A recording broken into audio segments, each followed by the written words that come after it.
Power doesn't announce itself with trumpets or gilded proclamations. It walks into a room and every conversation dies mid-sentence.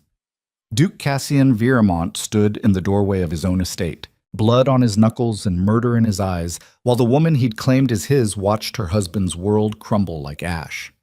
This wasn't love. This was conquest.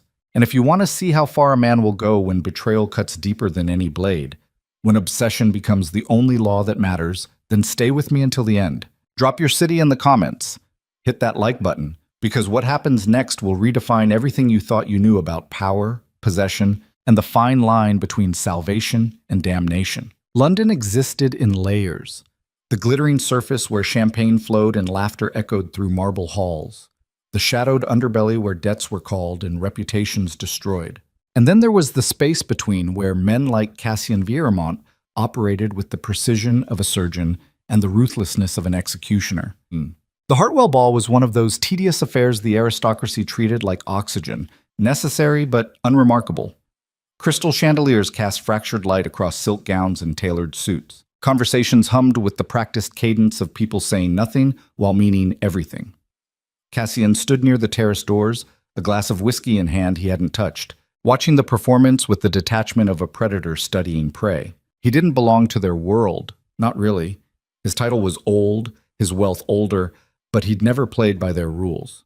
Where they negotiated, he dictated. Where they schemed, he acted. The aristocracy tolerated him because they feared him, and fear was the only currency that mattered. Lord Edmund Alcott held court near the center of the room, his laugh too loud, his gestures too expansive.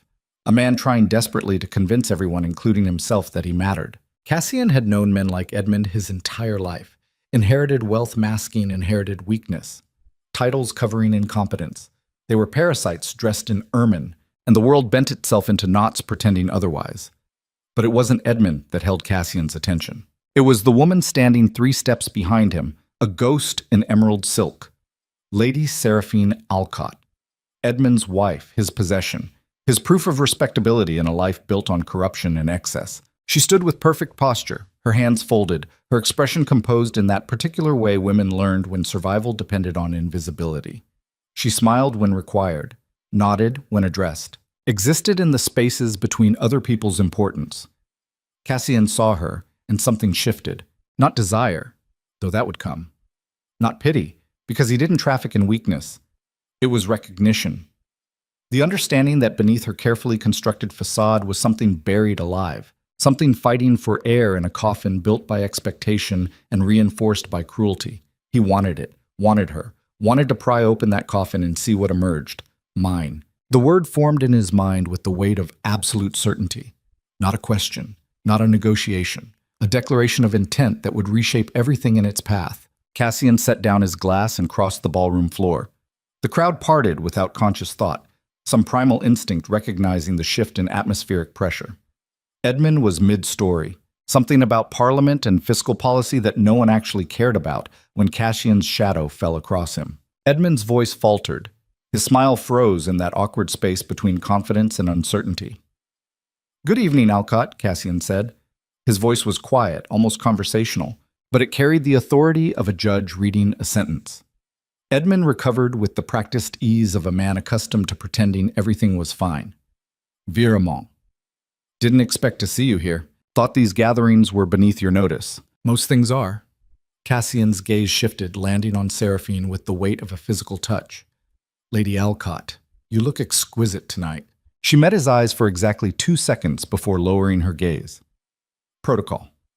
The proper response of a married woman acknowledging a compliment from another man. But in those 2 seconds, Cassian saw everything. The intelligence she'd learned to hide, the exhaustion she carried like a second skin, the flicker of something almost like hope before she crushed it back into submission. "You're too kind, Your Grace," she said. Her voice was smooth, practiced, utterly hollow. Edmund's hand found the small of her back, possessive and casual. "My wife is the jewel of my collection," he said, and the phrasing made Cassian's jaw tighten. "Though I'm surprised you noticed. Thought you preferred more solitary pursuits." The implication hung in the air. Cassian's reputation preceded him. No wife, no mistress, no entanglements that might suggest vulnerability. He'd built his empire on the principle that attachment was weakness, that the only reliable constant was power. Until now. I notice everything worth noticing, Cassian replied. He turned his attention back to Edmund, and his smile was the kind that made seasoned negotiators reconsider their positions. We should speak, Alcott, about your recent investments. Edmund's confidence cracked at the edges. My investments are private matters. Nothing is private when it involves my banks. The statement landed like a blade. Around them, conversations continued, but several people had shifted their attention, vultures sensing blood in the water. Edmund's face reddened, a flush of anger and embarrassment spreading up his neck. I don't know what you're implying. I'm not implying anything. I'm stating fact. Your debt portfolio reads like a suicide note. We'll discuss it tomorrow. My office, 10 o'clock. It wasn't a request. Edmund opened his mouth to protest, but Cassian had already turned away, his attention settling once more on Seraphine. She was watching him now, that carefully neutral expression showing the first hairline cracks of genuine emotion, confusion, wariness, and underneath it all the smallest spark of something that might have been curiosity. Lady Alcott, Cassian said, extending his hand, would you honor me with a dance? Protocol demanded she accept. Propriety required it. But they both knew this wasn't about social niceties. This was a statement, a claim being made in full view of London's elite. Seraphine glanced at Edmund, seeking permission she shouldn't have needed. He nodded, tight-lipped, trapped by the same rules he used to control her. Her hand settled in Cassian's, and the contact was electric. He led her onto the floor as a waltz began, his hand finding her waist with possessive certainty. Up close, he could see the details she hid from the world. The faint bruise along her collarbone, carefully covered with powder, the tension in her shoulders, the way her breathing was just slightly too controlled, like a woman constantly bracing for impact. They moved through the first rotation in silence. Cassian didn't believe in small talk, and Seraphine seemed incapable of it. Around them, other couples swirled and chattered, but they existed in a bubble of charged quiet. Finally, she spoke. Why did you do that? Do what? Humiliate my husband in public. I stated a fact. If he finds truth humiliating, that's his failing, not mine. Her eyes flashed, the first genuine emotion breaking through her mask. You don't know anything about him, about us. I know he's drowning in debt. I know he's mortgaged your future to fund his present. I know he hits you when he's drunk and pretends it's discipline when he's sober. Cassian's voice never rose, never hardened, but each word landed with surgical precision. So tell me, Lady Alcott, what exactly don't I know? She missed a step, her composure shattering. How? I make it my business to know everything about people who owe me money. He pulled her closer, his voice dropping to something just above a whisper. But you're not part of his debt. You're separate. And I don't leave valuable things in the hands of incompetent men. I'm not a thing, she said, and there was steel beneath the tremor in her voice. No, you're not. You're a woman who's been treated like one for so long you've forgotten the difference. Cassian's gaze held hers, unwavering. I'm going to change that. You can't. I can. I will. The only question is whether you'll fight me or help me. The music swelled toward its conclusion. Seraphine stared at him, her mind clearly racing through possibilities and implications. This wasn't a rescue. This wasn't kindness. This was something far more dangerous, a force of nature with her name on it. Why? She whispered. Why would you do this? Because I want to. And what I want, I take. The waltz ended. Cassian released her, stepping back with a slight bow that was more mockery than respect. He could feel Edmund's glare from across the room, could sense the shift in the crowd's attention. Scandal was brewing, and he'd lit the match with deliberate intent. Thank you for the dance, Lady Alcott, he said, loud enough for nearby couples to hear. I look forward to our next encounter. He walked away without waiting for a response, leaving her standing alone on the dance floor, her world already beginning to crack at the foundations. The meeting in Cassian's office the next morning was brutal in its efficiency. Edmund arrived 15 minutes late, a power play that Cassian allowed because it revealed everything about the man's desperation. He wore his best suit and his worst attitude, the combination of someone who knew they were outmatched but refused to admit it. Cassian sat behind a desk that cost more than Edmund's annual income, surrounded by files and documents that represented the full weight of his financial empire. He didn't offer Edmund a seat. You're 37,000 pounds in debt, Cassian said without preamble, spread across 4 creditors, all of whom I've acquired in the last month. You've been gambling on shipping investments that haven't materialized and property developments that will never break ground. Your estate is mortgaged to the ceiling. Your liquid assets wouldn't cover a quarter of what you owe. Edmund's face went white, then red, cycling through the stages of a man confronting inescapable truth. Those are confidential matters. They were. Now they're mine. Cassian leaned back in his chair, studying Edmund with the clinical interest of an entomologist examining a particularly pathetic insect. You have two options. Option one, I call in your debts immediately. You lose everything. The estate, the title's reputation, your seat in society. You'll be fortunate to avoid debtor's prison. And option two? Cassian smiled, and it was the smile of a man who'd already won. Option two, you give me what I want, and I restructure your debt into something manageable. You keep your estate, your standing, and your dignity, such as it is. Edmund's hands clenched into fists. What do you want? Your wife. The words hung in the air like a guillotine blade. Edmund stared at Cassian, his mouth working soundlessly, his brain clearly struggling to process the magnitude of what had just been said. You can't be serious. I'm always serious when it comes to acquiring assets. Cassian stood, moving to the window that overlooked London's financial district. I want Lady Seraphine released from her marriage. Quietly. Discreetly. A mutual dissolution based on irreconcilable differences. You'll maintain that it was a joint decision. You'll speak of her with nothing but respect. And in return, I'll ensure you survive your own stupidity. She's my wife. She's a woman you've beaten, belittled, and broken for 5 years. Edmund's voice cracked with indignation. And you've just offered to sell her like livestock to settle your gambling debts. So spare me the outrage. This is insane. Even for you, Viermont, society will accept whatever story I tell them to accept. I own half the newspapers in London and hold debts on the other half. If I say your marriage ended amicably, that's what history will record. Cassian turned back to face Edmund, and his expression was carved from granite. The only question is whether you're smart enough to take the escape I'm offering, or stupid enough to fight a battle you've already lost. Edmund's breath came in short, angry bursts. His pride warred with his survival instinct, and for a moment Cassian wondered if he'd actually be foolish enough to refuse. Then Edmund's shoulders sagged, defeat settling over him like a shroud. Fine, he said, the word barely audible. But I want it in writing, the debt restructuring, all of it. You'll have it by end of day. Cassian moved back to his desk, pulling out a document he'd had prepared before Edmund even arrived. Sign this. It's a preliminary agreement that you won't contest the dissolution. Edmund didn't read it. He just grabbed the pen and scrawled his signature with the defeated fury of a man signing away the last thing he could control. When it was done, Cassian took the document and filed it away with casual precision. One more thing, he said. If you touch her again, if you say one word to her that isn't respectful, if you even look at her wrong in the time it takes to finalize this arrangement, I will destroy you so completely that your name will become a cautionary tale whispered in the gutters.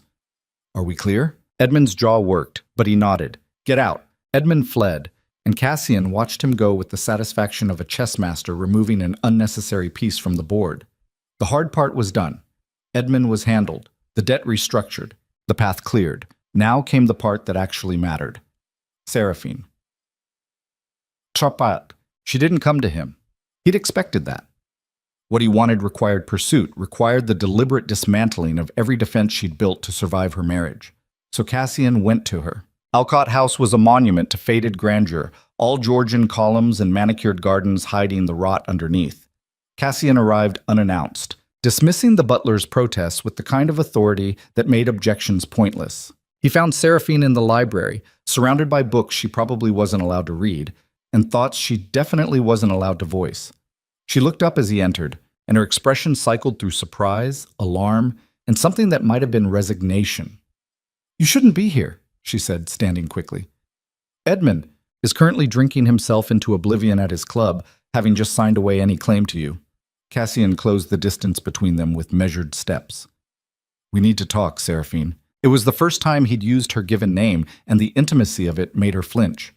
Don't call me that. Why not? It's your name. It's not yours to use. She moved behind a chair, putting furniture between them like a barrier. What did you do to him? I gave him a choice. He made it. What choice? Ruin or survival? He chose survival. as any coward would. Her hands gripped the chair back so hard her knuckles went white. You can't just... People aren't transactions. You can't buy and sell them like... I didn't buy you. I freed you. There's a difference. Free? She laughed, and it was a broken, bitter sound. You've just traded one cage for another. One man owning me for a different man owning me. How is that freedom? Because I'm giving you a choice he never did. Cassian moved around the chair, closing the distance despite her retreat. I'm not asking you to stay with me. I'm asking you to leave him. What happens after is entirely up to you. She stared at him, searching for the lie, the manipulation, the hidden price. But Cassian's face showed nothing but absolute certainty. Why? She whispered. Why would you do this? Because I saw you standing in that ballroom, dying by inches, while everyone pretended you were fine. Because I watched you smile through cruelty and call it duty. Because you deserve better than a man who treats you like furniture. Cassian's voice was quiet, but each word carried the weight of unshakable conviction.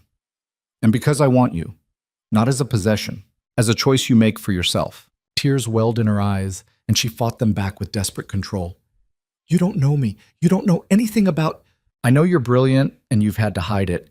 I know you're strong, and you've had to pretend weakness. I know you've survived 5 years of hell by convincing yourself it was normal. Cassian reached out slowly, giving her time to retreat, and touched her cheek with unexpected gentleness. I know you're not broken, Seraphine. You're just convinced you are. And I'm going to prove you wrong. A single tear escaped, running down her cheek to meet his thumb. I'm afraid, she said, and the admission cost her everything. Good. Fear means you're still alive. Fear means you haven't given up. Cassian's hand moved to cup her face, his touch firm but not forceful. I'm not him. I won't hurt you. I won't diminish you. I won't make you small to make myself feel large. Then what will you do? I'll show you what power actually means.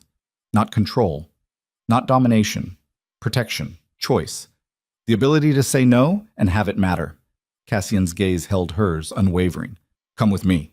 Leave this house, this life, this pretense of respectability that's killing you. And if you decide later that I'm not what you want, I'll help you build whatever life you choose. You're asking me to trust you. No. I'm asking you to trust yourself. The silence stretched between them, heavy with possibility and consequence. In the distance, a clock chimed the hour. Outside, London continued its eternal dance of commerce and scandal. Seraphine closed her eyes, and when she opened them, something had shifted. Some fundamental choice made in the space between heartbeats. All right, she said. The word was barely a whisper, but it carried the weight of revolution. Cassian smiled, and for the first time in years, it reached his eyes. Pack what matters. We leave tonight. The scandal erupted exactly as Cassian had planned. Within 48 hours, every drawing room in London buzzed with the news. Lady Seraphine Alcott had left her husband. Duke Viramont was involved. The details varied depending on who was telling the story, but the core remained consistent. One of the most powerful men in England had claimed another man's wife, and society was eating itself alive trying to decide how to respond. Cassian installed Seraphine in one of his London properties, a townhouse in Mayfair that made Alcott House look like a servant's cottage. He gave her her own wing, her own staff, and the one thing Edmund had never offered, privacy. She didn't know what to do with it. The first week, she barely left her rooms. Cassian didn't push. He'd spent his life reading people, understanding the precise amount of pressure required to shape outcomes without shattering them. Seraphine needed time to remember how to exist without constant surveillance and judgment.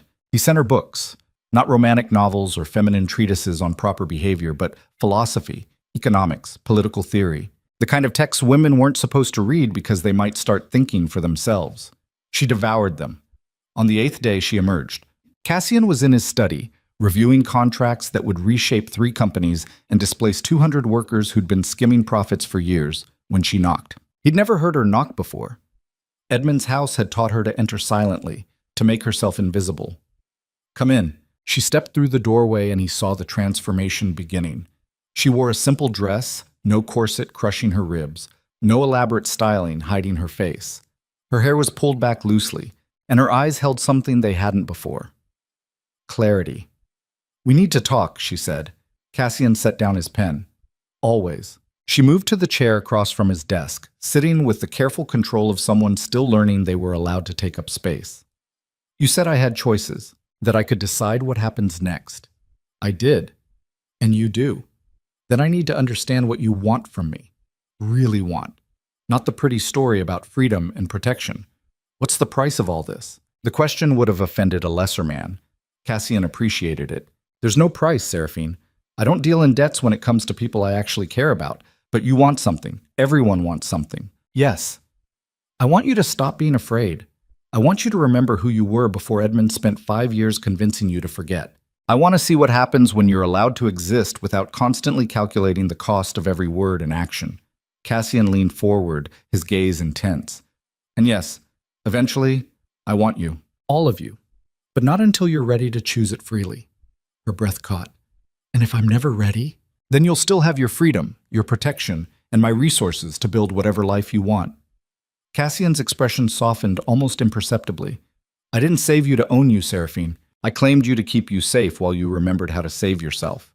She studied him for a long moment, and he could see her mind working through implications and possibilities. This was the woman Edmund had tried to bury. Sharp, analytical, unafraid to ask hard questions. You're terrifying, she said finally. Good. So are you. You've just forgotten how powerful fear can be when you're the one wielding it. A smile ghosted across her lips, there and gone. I don't know how to do this, any of this. Then we'll figure it out together. Cassian stood, moving around the desk to sit on its edge, closer to her but not crowding. No rules except honesty. No expectations except that you stop pretending to be less than you are. And no going back to Edmund, no matter how hard society pushes. Society is already pushing. She looked down at her hands. The invitations have stopped. The few friends I had won't acknowledge me. I'm being erased.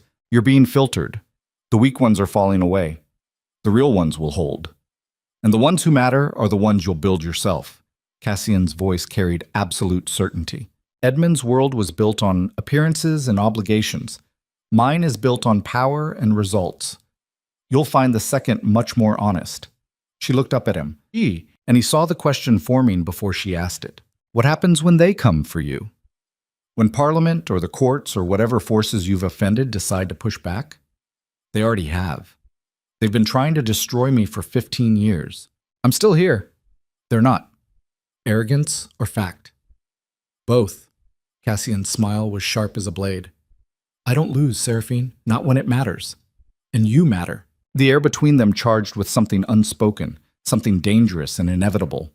Seraphine stood slowly, moving closer until only inches separated them. Show me, she said. Show you what? What power actually means. How to stop being afraid. How to be the person I was before. Before everything. Cassian reached out, his hand finding hers with deliberate care. It means saying no. It means drawing lines and defending them. It means understanding that kindness without strength is just performance, and strength without purpose is just cruelty. He pulled her closer, slowly enough that she could retreat if she wanted. She didn't. It means knowing your value and refusing to negotiate it down to make other people comfortable. It means choosing your battles and winning the ones that matter. His other hand came up to her face, tilting her chin so their eyes met. And it means never, ever letting someone make you small, because they're too weak to handle how bright you actually burn. Her breath was coming faster now, her control cracking at the edges. I don't know if I can be that person. You already are. You've just been hiding it to survive. Now you don't have to hide anymore. The kiss, when it came, was not gentle. It was claiming and being claimed, power meeting power. Two people who'd spent their lives in control, finally surrendering to something they couldn't command. When they broke apart, Seraphine was breathing hard, her composure completely shattered. Oh God, no, just me. Cassian's smile was predatory and pleased. And that's where we'll stop for now. Because the next time we do this, I want you absolutely certain it's what you want. She stared at him, arousal and frustration warring across her face. You're serious, completely. I told you, Seraphine, I don't take what isn't freely given, and right now you're still figuring out what freedom means. He stepped back, putting distance between them with visible effort. Go. Read. Think. Learn who you are when no one's watching. When you're ready, you know where to find me. She left without another word, and Cassian watched her go with satisfaction. She was beginning to remember herself, to shake off the persona Edmund had forced her into. It would take time. It would take patience. But the woman emerging from that chrysalis of trauma and suppression would be worth every moment. And when she finally chose him, truly chose him with full knowledge and consent, it would be absolute. I typed. 2 weeks later, Edmund made his first mistake. He showed up at Cassian's townhouse drunk, belligerent, and desperate. The butler tried to turn him away, but Edmund forced his way past with the reckless energy of a man who'd lost everything and decided rage was better than acceptance. Cassian was in his study when Edmund burst through the door. "You ruined me!" Edmund's voice was slurred but venomous. "Took everything. My wife, my reputation, my life." Cassian didn't stand, didn't even set down the document he was reviewing. "I gave you a choice. You made it. Now live with the consequences. She's mine. She's my wife." Edmund lurched forward, stumbling over his own feet. "You can't just... You don't have the right... I have every right. You signed it away." Cassian finally looked up, and his expression was carved from ice. "And she was never yours. She was trapped with you. There's a difference. I'll fight this. I'll take you to court. You'll do nothing. Because if you pursue this, I'll make public every sordid detail of your debts, your gambling, your visits to brothels while she waited at home thinking you were at Parliament." Cassian's voice never rose, but it cut like a razor. "I'll paint such a vivid picture of your failures that your name will become synonymous with pathetic. Is that really what you want?" Edmund's face went purple with rage. "You think you're untouchable. You think you can take whatever you want and face no consequences. But you're wrong. Society won't stand for this. The law won't. The law is written by men I own. Society is controlled by people who owe me favors or fear my retaliation. You're shouting at clouds, Edmund. Now get out before I have you removed. Give her back." "No." The single word dropped like a gavel. Edmund stared at Cassian with hatred so pure it was almost impressive. "Then I'll make you regret this," Edmund spat. "I'll make her regret it. He didn't finish the threat because Cassian was suddenly standing, his movement so fast and violent that Edmund actually stumbled backward. "Listen to me very carefully," Cassian said, his voice quiet and absolutely lethal. "If you threaten her, if you approach her, if you send her so much as a letter, I will bury you so deep that archaeologists won't find your bones. This isn't a negotiation. This isn't a warning. This is me telling you the immutable laws of physics that now govern your existence. She is under my protection. Touch her, and I will end you." Edmund opened his mouth, closed it, opened it again. Whatever bravado the alcohol had provided evaporated in the face of Cassian's absolute certainty. "Now get the fuck out of my house." Edmund fled, and Cassian stood in his study listening to the front door slam with the satisfaction of having drawn a line and knowing it would hold. But the encounter left him unsettled. Not because Edmund posed any real threat.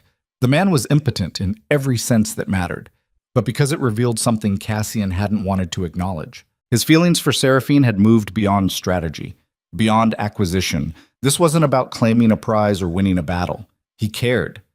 Genuinely, deeply, dangerously cared. And for a man who'd built his empire on the principle that attachment was weakness, that was the most terrifying development of all. Seraphine found him on the terrace an hour later, staring out at London's lights with the stillness of a man wrestling with thoughts he couldn't command into submission. "Edmund was here," she said, not a question. "Yes." "What did he want?" "The impossible." Cassian didn't turn. To undo choices already made, to reclaim what was never his to begin with. She moved to stand beside him, close enough that he could feel her presence, but not touching. "Are you all right?" The question surprised him. When was the last time someone had asked that? When was the last time it would have mattered if they had? "I threatened to destroy him if he came near you again," Cassian said. "I meant it." "I know. Does that frighten you, that I'm willing to go that far?"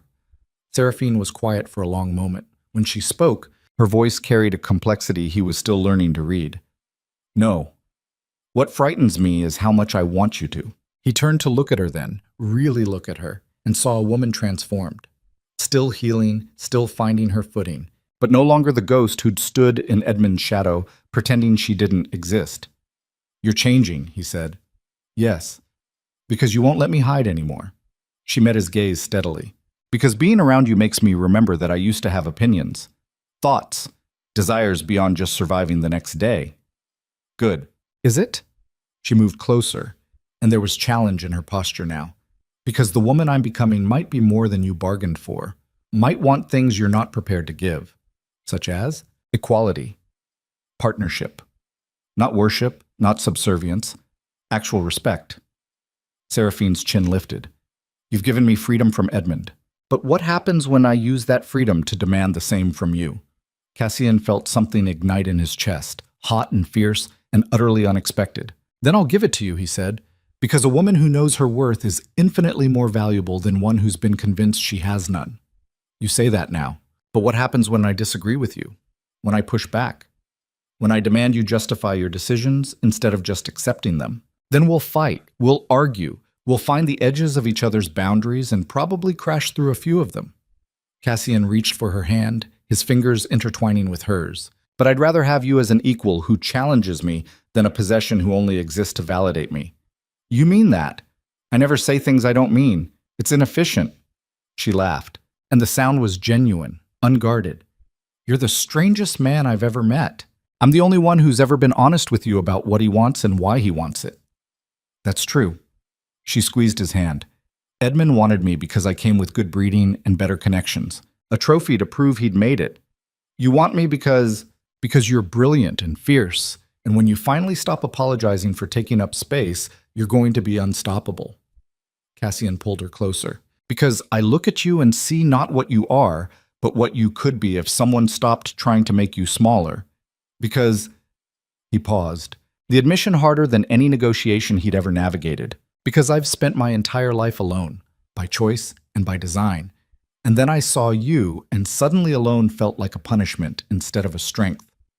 Seraphine's breath caught, her eyes searching his face for the lie, the manipulation. But Cassian's expression was open in a way it never was, vulnerable in a way he'd sworn he'd never allow. This is insane, she whispered. Probably. We've known each other less than a month. Irrelevant. Society will never accept this.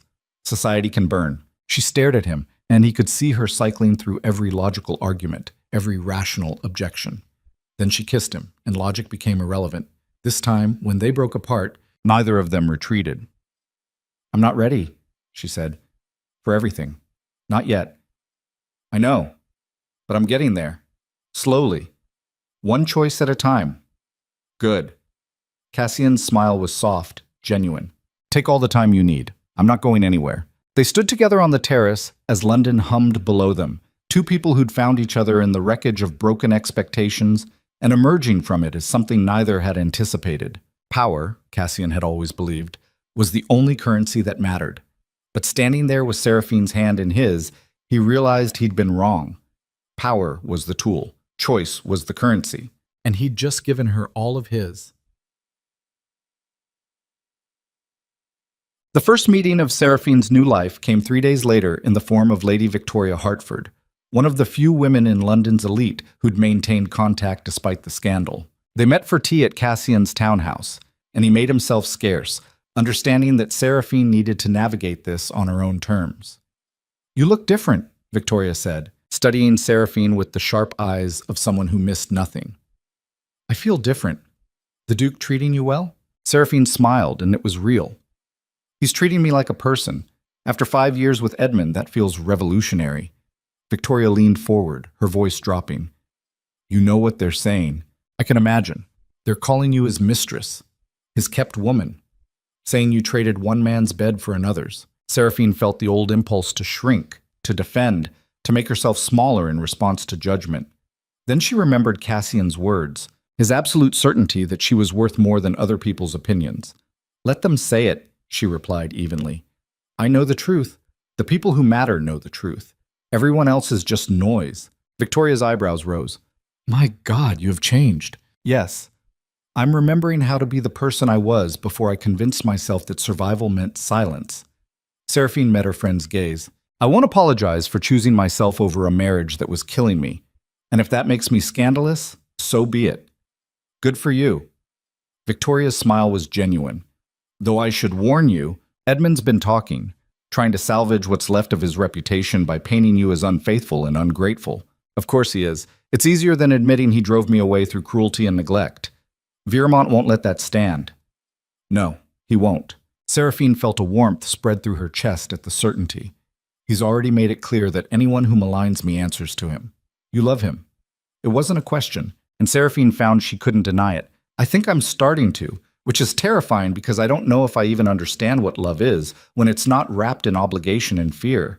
Love isn't supposed to be comfortable, Victoria said softly. It's supposed to challenge you, push you, make you better than you were alone. Is that what you have with Hartford? God, no, Victoria laughed. We have an arrangement built on mutual respect in separate bedrooms. But I see something in your eyes when you talk about Viremont. Something alive. Don't let fear of being hurt again kill that. The conversation shifted to lighter topics after that, but Seraphine carried Victoria's words with her like a talisman. That night, she found Cassian in his study again, surrounded by the machinery of empire that he wielded with such casual precision. Can I ask you something? She said from the doorway. Always. Why aren't you married? Why no wife, no family, no heir to continue whatever dynasty you're building? Cassian set down his pen, considering the question with the seriousness it deserved. Because marriage, as our world understands it, is a transaction. Property and titles exchanged for legitimacy and heirs. I've never been interested in transactions when it comes to partnership. But you want partnership. With the right person, yes. With someone who sees power as a shared resource rather than a zero-sum game. He looked at her. Someone who wouldn't try to change me, but would insist I be the best version of myself. Someone who... He trailed off, but they both knew how the sentence ended. Someone like me, Seraphine finished. Yes. She moved into the room, her courage building with each step. I'm not there yet. I'm still learning how to exist without constantly calculating the cost of every breath. But I want to be. I want to become the woman who can stand beside you without flinching. You already are that woman. You're just convincing yourself otherwise. Then help me see it. Help me become who I was meant to be before Edmund spent 5 years teaching me to disappear. Cassian stood, closing the distance between them. That's exactly what I intend to do, starting now. He pulled out a folder from his desk drawer, thick with documents. This is everything about Edmund. His debts, his crimes, his mistresses, his illegal business dealings. Enough to destroy him completely if it ever became public. Seraphine stared at the folder, her heart racing. I'm giving it to you, Cassian said. All of it. What you do with it is entirely your choice. Burn it, use it, let it gather dust. The power is yours. Why? Because you need to know you have it, that you're not powerless, that if he ever comes for you again, you have the ammunition to end him. Cassian placed the folder in her hands. Power isn't just about having strength. It's about knowing you have options. Seraphine looked down at the folder, feeling its weight, both literal and metaphorical. This is more than ammunition. This is nuclear. Yes, use it wisely. She clutched the folder to her chest, overwhelmed by the magnitude of trust he'd just placed in her. Thank you. Don't thank me. Just promise me something. What? Promise me you'll never again let someone convince you that you deserve less than everything. Seraphine felt tears prick her eyes, but this time she didn't fight them. I promise. They stood together in the study, surrounded by the trappings of power and prestige. And for the first time in her life, Seraphine felt like she belonged in spaces that had always treated her like an accessory. The transformation wasn't complete.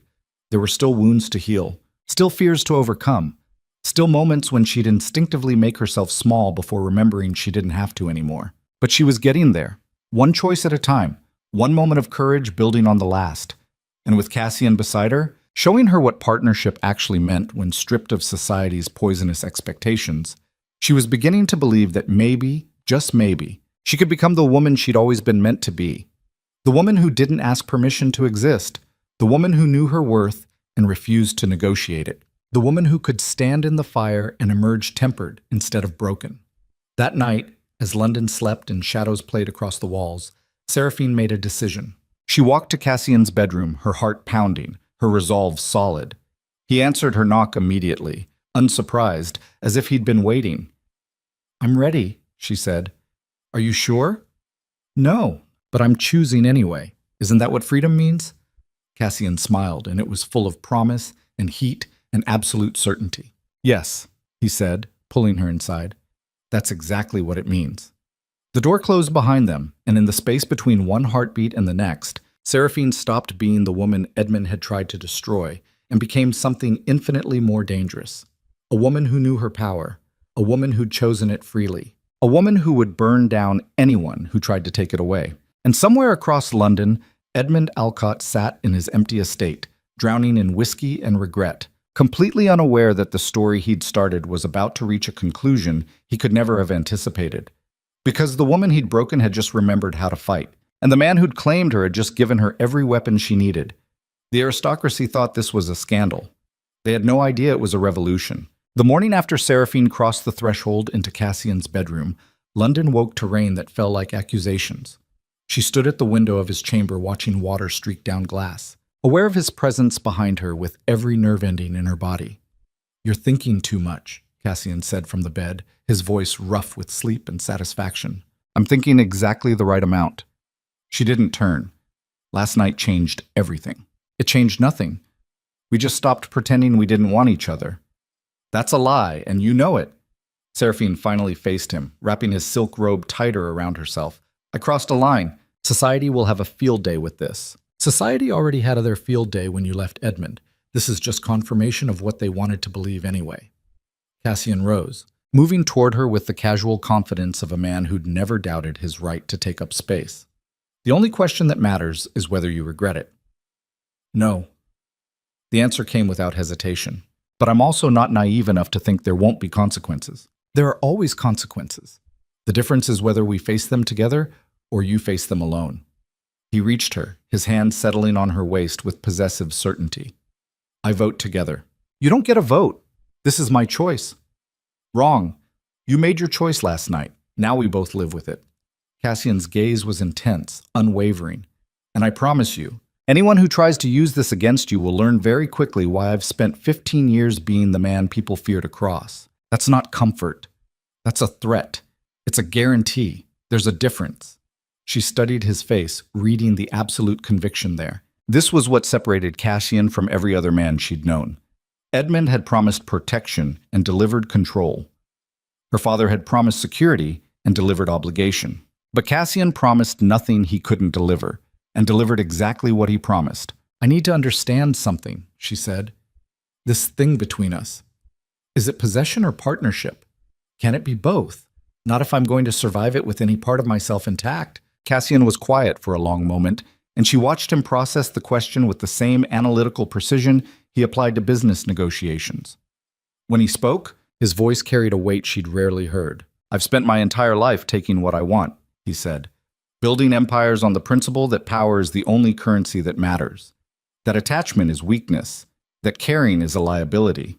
Then you walked into my world, and every principle I'd built my life on started crumbling. That's not an answer." "Yes, it is. You're just not hearing it." Cassian's hands tightened on her waist. "I want to possess you. Every part of you. Your body, your mind, your future. That's the truth. But I also want you to possess me right back. To demand as much as I take. To push back when I push too hard. That's partnership. And it's terrifying because I've never wanted both before." Seraphine felt something unlock in her chest. This was the vulnerability she'd been waiting for. The proof that beneath his armor of absolute certainty was a man who could admit uncertainty. "I can work with terrifying," she said. "I've been terrified for 5 years. At least with you, the fear feels like growth instead of survival." "Good. Because what's coming next is going to require both of us at our strongest." "What's coming?" "War." Edmund won't accept this quietly. Society won't let it slide. And there are people in Parliament and the courts who've been waiting years for an excuse to take me down. Cassian's smile was sharp as broken glass. "We just handed them ammunition wrapped in scandal and tied with a bow made of broken marriage vows. So what do? We go on the offensive. We stop reacting and start controlling the narrative. We turn your story from scandal into sympathy, from weakness into strength." Cassian released her waist and moved to his wardrobe, pulling out clothes with the efficiency of a general preparing for battle. "And we do it before Edmund realizes what he's sitting on." "The folder." "Exactly. You have this power to destroy him. The question is whether you're willing to use it." Seraphine thought about the thick folder she'd hidden in her rooms, the comprehensive documentation of Edmund's failures and crimes. Part of her wanted to bury it, to take the high road and let karma handle her former husband. But that part of her was the woman Edmund had created. Silent, accommodating, willing to endure rather than confront. The woman she was becoming had sharper teeth. "Yes," she said, "I'm willing." The strategy session happened over breakfast in Cassian's dining room, a space that felt more like a war room than a place for meals. He'd assembled his inner circle with the precision of a general calling his lieutenants. Marcus Thorne, his solicitor, was a predator in bespoke tailoring who'd built a career on finding loopholes in laws other men thought ironclad. Lady Victoria Hartford sat across from him, the only member of society who'd maintained public support for Seraphine, her connections making her invaluable for managing social fallout. And James Rutherford, Cassian's man of business, whose understanding of London's financial networks was encyclopedic and ruthless. Seraphine sat at Cassian's right hand, and the positioning wasn't lost on anyone. "Let's be clear about what we're facing," Marcus said, spreading documents across the table. "Edmund is broke, desperate, and vengeful. He's been making noise about contesting the marriage dissolution on grounds of coercion and undue influence. Can he prove it?" Cassian's voice was flat, clinical. "He doesn't need to prove it. He just needs to create enough doubt to drag this into the courts. And once it's in the courts, it becomes public spectacle." Marcus looked at Seraphine with something that might have been sympathy. "Your reputation will be dissected in ways that make current gossip look gentle. So we make sure it never reaches the courts," Seraphine said. Every head turned toward her, and she felt the weight of their attention like a physical thing. "We make Edmund withdraw his objections voluntarily." "With what leverage?" Victoria asked. "The man has nothing left to lose." "Yes, he does." Seraphine reached for the folder she'd brought, sliding it across the table. "He has his freedom." Marcus opened the folder, his eyes widening as he scanned the contents. "My God, this is... Where did you get this? I've been collecting it for 3 years. Every mistress, every illegal business deal, every bribe paid to avoid scrutiny, every time he came home drunk and said too much." Seraphine's voice was steady, cold. "I wasn't planning to use it. I was just documenting my life in case I didn't survive it. But now we use it to make him go away," Cassian finished. His expression was proud, fierce. "You've been playing the long game without even realizing it. Some of this is criminal," Marcus said, still reading. "Embezzlement from parliamentary funds, insider trading, bribery of court officials. If this becomes public, Edmund doesn't just lose his reputation. He faces prosecution." "Exactly." Seraphine met the solicitor's gaze. "So we give him a choice. He withdraws all objections to the dissolution, signs a document swearing he'll never speak ill of me publicly, and agrees to a complete and permanent separation. In return, this folder stays private." "And if he refuses?" James asked. "Then we release it to the authorities and let justice take its course." Seraphine's smile was sharp. "Either way, he stops being my problem." Victoria leaned back in her chair, studying Seraphine with new appreciation. "You've changed. I've stopped apologizing for surviving." The room fell silent, the weight of what Seraphine had just proposed settling over them. This wasn't just strategy, it was revolution. A woman using the evidence of her own abuse and neglect to destroy the man who'd inflicted it. Cassian reached over, his hand covering hers on the table. Visible. Deliberate. A public claiming of alliance. "Make it happen," he told Marcus. "Draft the agreement, set the meeting, and make sure Edmund understands that refusal isn't an option." Marcus nodded, already making notes. "This is going to create waves." "Good. Let them drown in it." The meeting with Edmund happened 3 days later in Marcus Thorne's office, a space designed to intimidate with its dark wood paneling and wall of law books that represented centuries of precedent being used as weapons. Edmund arrived looking like a man who'd aged a decade in a month. His suit was rumpled, his eyes bloodshot, his hands trembling with either rage or withdrawal. Seraphine sat across from him with Cassian beside her, and she felt her former husband's hatred like radiation. "You've got some nerve," Edmund spat, not even waiting for Marcus to begin the proceedings. "Bringing me here like a criminal to face my own wife and her lover." "Former wife," Cassian corrected, his voice arctic. "And I'm not her lover. I'm her future. You're her past. Learn the difference." Edmund's face reddened, but before he could respond, Marcus slid a folder across the table. The same folder Seraphine had compiled. The documentation of every failure, every crime, every moment of corruption. "What is this?" Edmund demanded. "This is your life," Marcus said calmly. 3 years of documented illegal activity, infidelity, and financial malfeasance.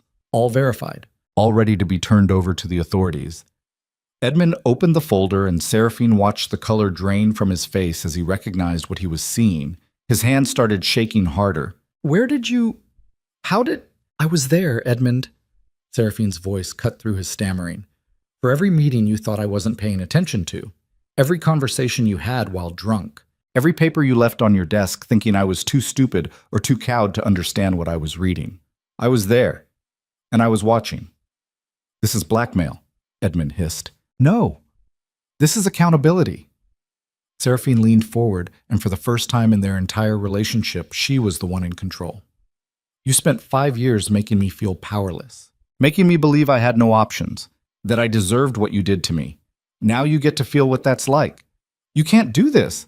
The courts will never see these documents if you agree to our terms," Marcus interrupted. "Complete and permanent dissolution of marriage.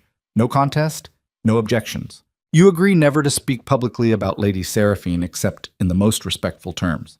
And you sign a binding agreement that if you violate any of these terms, this folder goes directly to the Crown Prosecutor. And if I refuse, then we release everything today." Edmund's political career ends. His business interests collapse. And he spends the next 5 to 10 years in prison explaining to a judge why he thought he was above the law. Cassian's voice held no heat, just absolute certainty. "Your choice, freedom or consequences." Edmund looked between them, his mind clearly racing through options that didn't exist. He was trapped, and everyone in the room knew it. "You've destroyed me," he said finally, his voice breaking. "Taken everything, my wife, my reputation, my future. I destroyed nothing." Seraphine's tone was clinical, precise. "You did this to yourself. I'm just making sure you can't do it to anyone else." The silence stretched, heavy with years of abuse and neglect crystallizing into this single moment of reckoning. "Fine," Edmund said, the word barely audible. "I'll sign." "Smart choice," Marcus said, already producing documents. "Though probably the first smart choice you've made in years." Edmund signed without reading, his hand shaking so badly the signature was barely legible. When it was done, he looked at Seraphine with something that might have been regret if it wasn't so thoroughly mixed with hatred. "I hope he destroys you the way you destroyed me," he said. "I'm not destroying you, Edmund, I'm just letting you destroy yourself." Seraphine stood, and there was finality in the gesture. "Goodbye. And for what it's worth, I hope you find a way to become a better man, though I won't be holding my breath." She walked out without looking back, and Cassian followed, leaving Edmund sitting in the wreckage of his own making. In the hallway, Seraphine's composure finally cracked.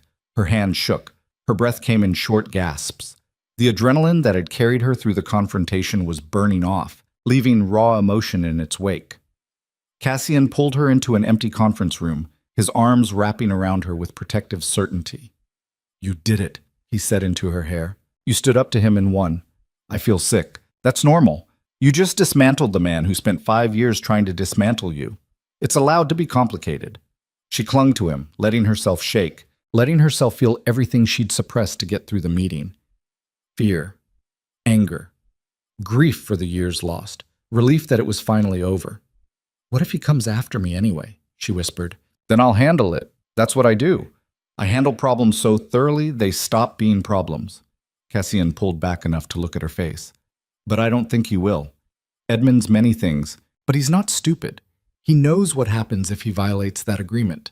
Seraphine nodded, trying to believe it. "The hard part's over," Cassian continued. "Now comes the part where you build the life you actually want instead of the one that was forced on you. I don't even know what that looks like. Then we'll figure it out together." The social fallout was immediate and vicious. Within 48 hours of Edmund signing the agreement, rumors exploded across London like artillery fire. Lady Seraphine Alcott had blackmailed her husband into a divorce. Duke Viremont had orchestrated the whole thing to acquire another man's wife. The marriage had been built on lies from the beginning. Most of it was wrong. All of it was damaging. Seraphine attended her first public event since leaving Edmund 2 weeks later, a gallery opening that Victoria had insisted would be safe. She walked into the space on Cassian's arm, and the reaction was visceral. Conversations stopped. Heads turned. The air filled with whispered judgment so thick it was almost visible. "This was a mistake," Seraphine murmured. "No, this is necessary." Cassian's hand tightened on her arm. "They need to see you're not hiding, not ashamed, not broken. I feel all of those things. Then fake it until you don't. That's what power is. The ability to perform confidence until it becomes real." They moved through the gallery, and Seraphine felt every eye tracking their progress. Some looks were curious, some were hostile. A few were sympathetic, but those were drowned in the sea of judgment. Lady Alcott, a voice called out. Or should I say, former Lady Alcott. Seraphine turned to find Margaret Thornberry, one of Edmund's cousins, approaching with the predatory smile of someone who'd been waiting for this confrontation. Margaret, Seraphine said evenly, how lovely to see you. Is it? I would have thought you'd want to avoid family after what you did to poor Edmund. Poor Edmund. Seraphine felt anger flash hot in her chest. The same Edmund who spent our entire marriage gambling away money we didn't have and visiting brothels instead of coming home. That poor Edmund? Margaret's smile faltered. You have no proof of such slander. I have 3 years of documented proof. Would you like me to start listing specifics? Seraphine's voice remained calm, but steel ran beneath it. Because I'm happy to discuss your dear cousin's habits in detail. Right here. Right now. In front of everyone. The threat landed. Margaret's face paled. I didn't think so, Seraphine continued. Now if you'll excuse me, I have an exhibition to enjoy. She walked away, and behind her she heard Margaret's shocked silence. Cassian's hand on her back was warm, approving. Well done, he murmured. I'm shaking. I know, but they don't. That's what matters. They spent another hour at the gallery, enduring stares and whispers, but something had shifted. Seraphine had drawn a line she'd pushed back, and people had watched Margaret Thornberry retreat. By the time they left, the whispers had changed tone. Not approval, not yet, but something closer to wary respect. In the carriage ride home, Seraphine leaned against Cassian's shoulder, exhausted. How long does this last? She asked. The judgment, the whispers, the constant performance, until they get bored and find a new scandal, or until we give them something so compelling they have to accept it on our terms, such as marriage. Seraphine sat up, staring at him. What? Marry me. Cassian's expression was serious, intense. Not because society demands it, not because we need to legitimize anything, but because I want you in my life permanently, and I want everyone to know it's by choice on both our parts. That's insane. We've known each other 2 months. I've made billion-pound decisions in less time based on less certainty. Cassian turned to face her fully. I know what I want. I know who you are. I know we work together in ways I never thought possible. Time is irrelevant. This isn't a business deal, Cassian. This is my life. It's our life. And I'm asking you to build it with me. Not because you need rescue, not because I need a wife, but because we're better together than apart. Seraphine's mind raced. This was too fast. Too much. Too everything. But looking at Cassian's face, seeing the absolute certainty there, she felt something shift. Not yet, she said finally. Ask me again in 6 months. When the dust settles. When I've had time to become who I am, instead of reacting to who I was. Cassian smiled. I can work with that. Good. Because I'm not saying no. I'm saying not yet. That's all I need. The carriage pulled up to the townhouse, and they went inside together, but the conversation hung between them like a promise. 3 weeks later, Edmund made his second and final mistake. He showed up at a parliamentary session drunk, ranting about corruption and blackmail and wives who betrayed their vows. The spectacle was brief but devastating. Security removed him bodily while he screamed accusations that made no sense and revealed everything about his state of mind. Marcus sent word to Cassian within the hour. He's violated the agreement, the solicitor said when Cassian arrived at his office. Public disparagement. It's documented by 24 witnesses. Then we proceed as outlined. Cassian's voice was flat. Release the folder to the authorities. This will destroy him completely. No coming back. That was always the point. He had a choice. He made it. Now he faces consequences. Marcus nodded, already drafting the necessary communications. What about Lady Seraphine? Does she know? Tell her yourself, Cassian said. She deserves to hear it directly. Seraphine took the news with eerie calm. She sat in Cassian's study, the same room where he'd first given her the folder, and listened to Marcus explain what Edmund had done and what would happen next. When the solicitor finished, she was quiet for a long moment. I feel nothing, she said finally. No satisfaction, no guilt, just emptiness. That's normal, Marcus said gently. He was your husband for 5 years. Even bad relationships leave marks. He was never my husband. He was my jailer who happened to have a ring and a legal document. Seraphine looked at Cassian. When will the authorities move? Within 72 hours.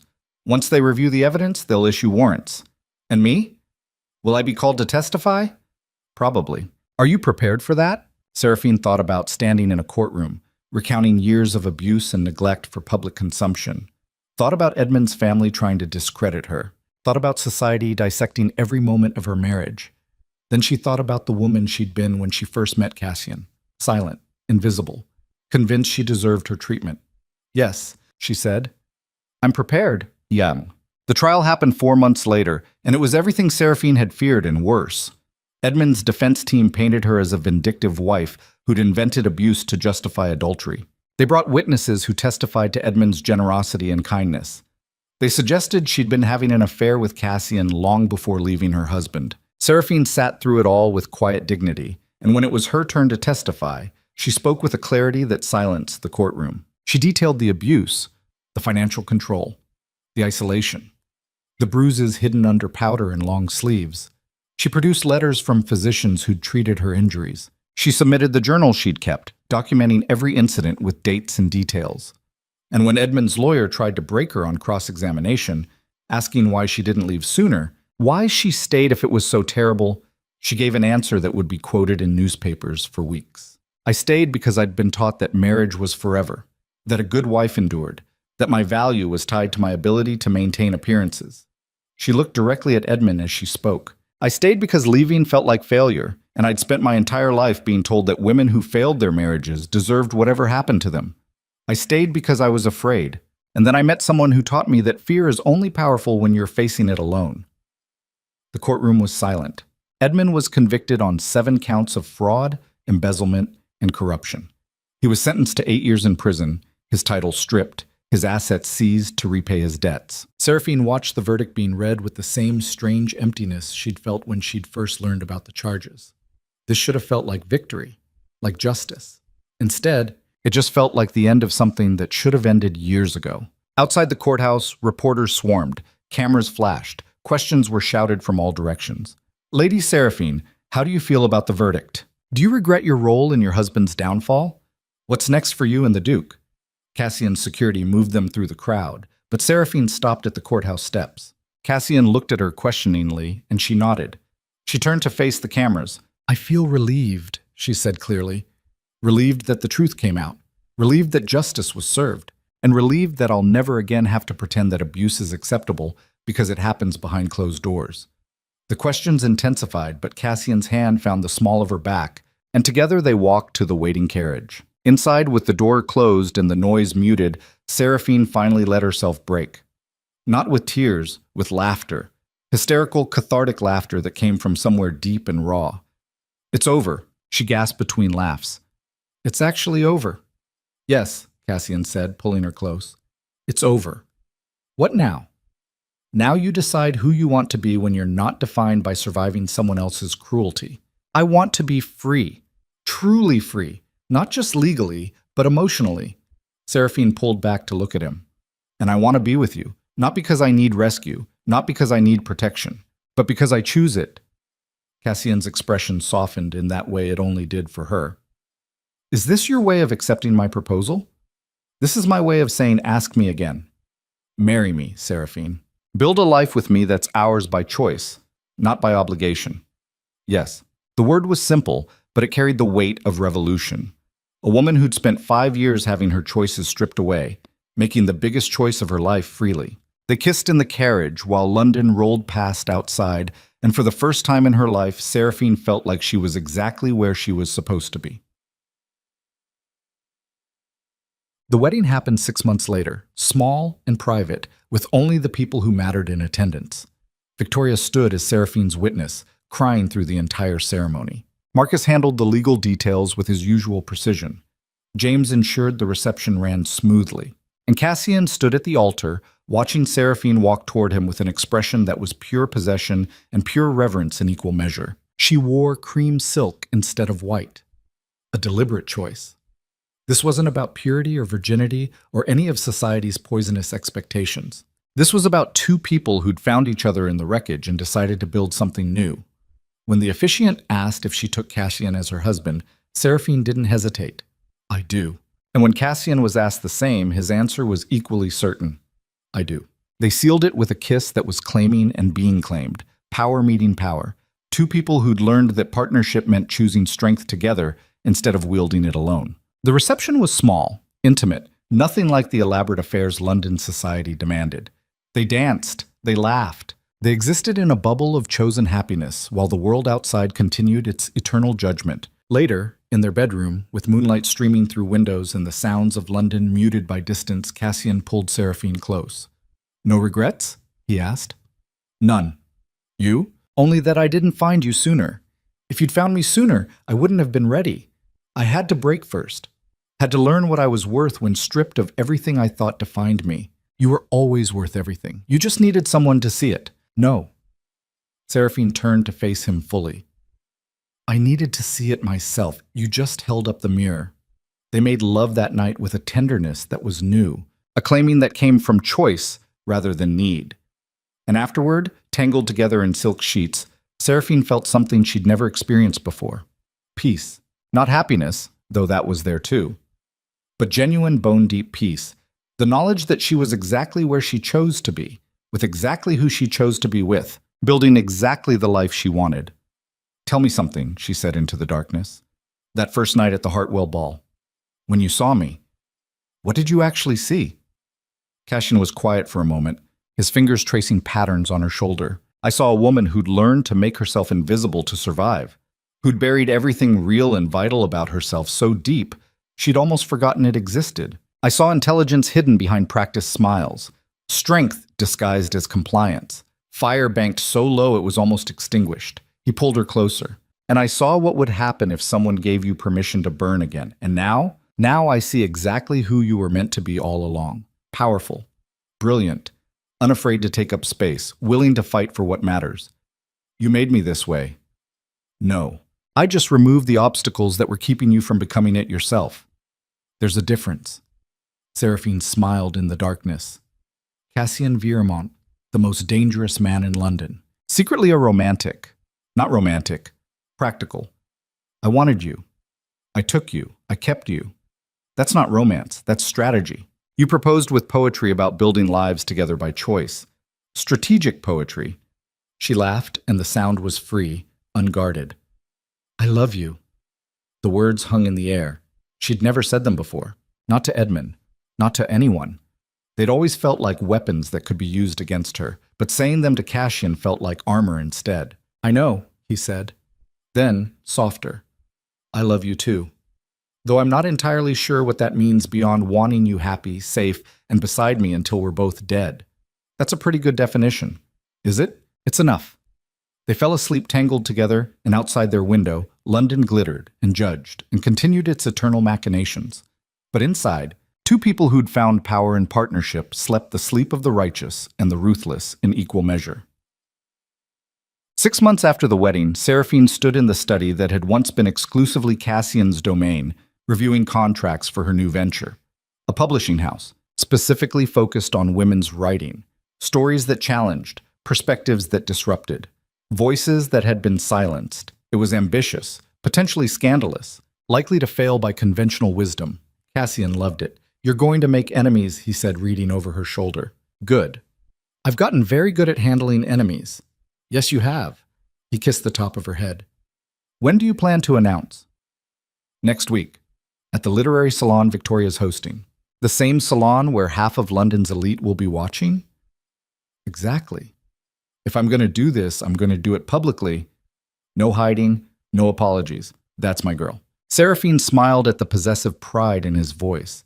She'd learned to accept his need to claim her, to mark her as his, because she did the same right back. They wore each other's possession like badges of honor, proof that they'd chosen each other freely and fiercely.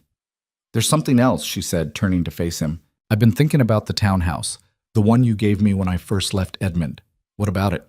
I want to turn it into a sanctuary for women leaving abusive marriages, a place they can stay while they figure out next steps, with legal support, financial counseling, whatever they need to build new lives." Cassian studied her face, and she saw the moment understanding clicked. "You want to give them what you had, the resources to escape." "Yes. Not every woman has a duke willing to burn down the world for her, but they shouldn't need one. They should have options that don't depend on finding the right protector." "How much will it cost?" Seraphine named a figure that would have made her former self faint. Cassian didn't even blink. Done. I'll have Marcus handle the legal structure. You'll run it? With Victoria's help. She's already agreed. Of course she has. Cassian pulled Seraphine close, his arms wrapping around her with familiar possession. You're going to change the world. I'm going to try. One woman at a time. That's how revolutions start. One choice. One person. One refusal to accept that things have to stay as they've always been. Is that what we are? A revolution? We're the proof that power doesn't have to corrupt. That strength can be used to protect instead of control. That two broken people can find each other and build something neither could have created alone. Cassian's voice was quiet, serious. If that's not revolutionary, I don't know what is. Seraphine kissed him, pouring into it everything she couldn't articulate. Gratitude, love, the bone-deep knowledge that this, what they'd built together, was worth every moment of pain that had led to it. When they broke apart, she rested her forehead against his. Thank you, she whispered. For what? For seeing me when I couldn't see myself. For giving me the tools to fight back. For loving me enough to let me become who I needed to be instead of keeping me as who you first wanted. You did all the hard work. I just provided the opportunity. You provided everything. No. Cassian pulled back to look at her directly. You provided everything. The courage, the strength, the willingness to face down everything you'd been taught to accept and say no more. I just made sure you were protected while you did it. Then we're even. We'll never be even. I'll spend the rest of my life trying to deserve you. Good. I'll spend the rest of mine making sure you have to keep trying. They stood together in the study, surrounded by the evidence of the empire they were building. Not just financial, though Cassian's wealth continued to grow, but social, moral, a framework for what partnership could look like when stripped of society's poisonous expectations. Outside, London continued its eternal dance. Inside, two people who'd found each other in the wreckage prepared for whatever came next. Because there would be challenges, there would be judgment, there would be people who never forgave Seraphine for choosing herself over obligation, or Cassian for breaking unspoken rules about staying in his lane. But they'd face it together, and that made all the difference. Well, the announcement of Seraphine's sanctuary came at Victoria's literary salon, and the reaction was exactly as divisive as predicted. Half the room applauded. The other half whispered scandal. Seraphine stood at the front of Victoria's drawing room, Cassian beside her, and spoke with a clarity that came from hard-won certainty. Marriage should be a choice freely made and freely continued, she said. But for too many women, it becomes a trap. Financial dependence, social pressure, fear of judgment or destitution. These things keep women in situations that are killing them, and society pretends it's their duty to endure. The room was silent, every eye locked on her. I'm not pretending anymore. The sanctuary will provide women with resources to leave abusive marriages safely. Legal counsel, financial support, a place to stay while they rebuild. Not charity, empowerment. Because no woman should have to find a duke willing to wage war for her freedom. She should have it by right. The applause when she finished was deafening from half the room. The other half sat in stony silence. Margaret Thornberry, Edmund's cousin, stood abruptly. You're encouraging women to abandon their vows, she said loudly. To destroy families. I'm encouraging women to survive, Seraphine cut her off. And if their survival requires leaving marriages built on abuse, then yes, I'm encouraging that. Enthusiastically. This is an abomination. Then don't use it. Seraphine's voice was calm, steel underneath. But don't you dare judge women who do. You have no idea what they've endured, what they've survived, what it costs them to ask for help. Margaret's face reddened, but before she could respond, Victoria stood. I'll be serving on the sanctuary's board, she announced, and I'll be donating significantly to its founding. Anyone else who'd like to contribute, see me after. 3 other women stood, then 5, then 10. Margaret fled, and half the room went with her. But the half that stayed represented more actual power than the half that left. Money. Influence. The kind of support that would make the sanctuary not just possible, but successful. Afterward, as people mingled and discussed details, Cassian pulled Seraphine aside. You just declared war on half of London's elite, he said. I know. Any regrets? None. You? I've never been prouder of anything in my life. They kissed in full view of everyone remaining, a public claiming that was also a public promise. This was who they were. Partners in revolution. allies in dismantling systems built to keep people powerless, and they were just getting started. Quote. That night, in the privacy of their bedroom, with the sounds of success still ringing in their ears, Seraphine stood at the window looking out at London. Cassian joined her, his arms wrapping around her from behind. "What are you thinking?" he asked. "I'm thinking about the woman I was 2 years ago, standing in Edmund's house, convinced I deserved what he did to me, believing I had no options, no power, no future beyond enduring until I died or he killed me. And now I'm standing in my own home, married to a man I chose freely, about to launch a venture that will help women find the freedom I found." Seraphine turned in his arms. "It's almost too much. Like it can't be real." "It's real. And you earned every bit of it. We earned it. This doesn't exist without you." "Wrong. This exists because of you. I provided resources. You provided the courage to use them." Cassian's voice was firm. "Don't diminish what you've accomplished by giving me credit for your strength." Seraphine studied his face, seeing the absolute conviction there. This was what made their partnership work. He demanded she own her power just as fiercely as he owned his. "All right," she said. "I did this. I chose freedom. I chose you. I chose to build something that matters. Yes. And tomorrow you'll wake up and choose it again, and the day after that, until choosing becomes who you are instead of what you do." Is that what power is? The ability to keep choosing? That's exactly what it is. Everything else is just window dressing. They stood together at the window, watching London sleep below them, and Seraphine felt the weight of possibility settle over her like a mantle. There would be obstacles.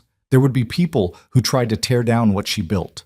There would be moments of doubt and fear, but she'd face them all with the same certainty that had brought her here. The certainty that she deserved better than survival. The certainty that power was meant to be shared, not hoarded. The certainty that choosing yourself wasn't selfish when the alternative was self-destruction. And most importantly, the certainty that she was done apologizing for taking up space in a world that had spent centuries trying to convince women they should disappear. "Tell me something," she said into the quiet. "Do you ever regret it? Breaking your own rules about attachment, choosing partnership over power?" "Every day," Cassian said. And when she stiffened, he continued, "I regret that I didn't find you sooner, that you had to endure 5 years with Edmund before I could offer you a way out, that society's poisonous rules kept us from each other longer than necessary." He turned her to face him fully. "But I don't regret a single moment since you walked into my life.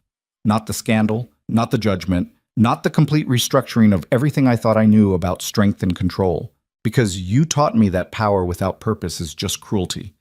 And my purpose is making sure you never have to dim your light to make anyone else comfortable." Seraphine felt tears prick her eyes, but this time she didn't fight them. "I love you," she said. "Not because you saved me, but because you saw me. Really saw me. When I couldn't see myself. I love you because you saved yourself. I just made sure you were safe while you did it." They kissed in the moonlight, and it was claiming and being claimed, power meeting power.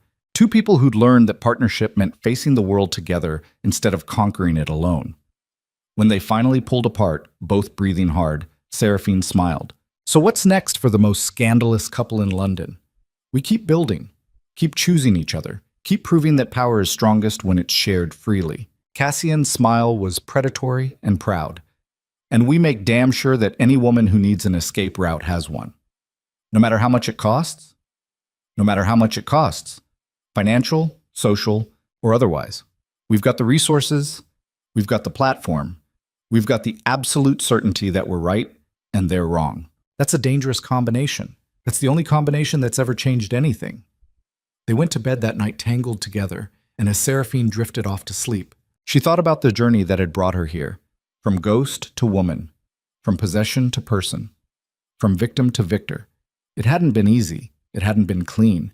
There had been moments of doubt and fear and absolute terror that she was making the wrong choice. But standing on the other side of it all, with Cassian beside her and a future built on choice rather than obligation, stretching ahead, she knew one thing with absolute certainty. She would do it all again.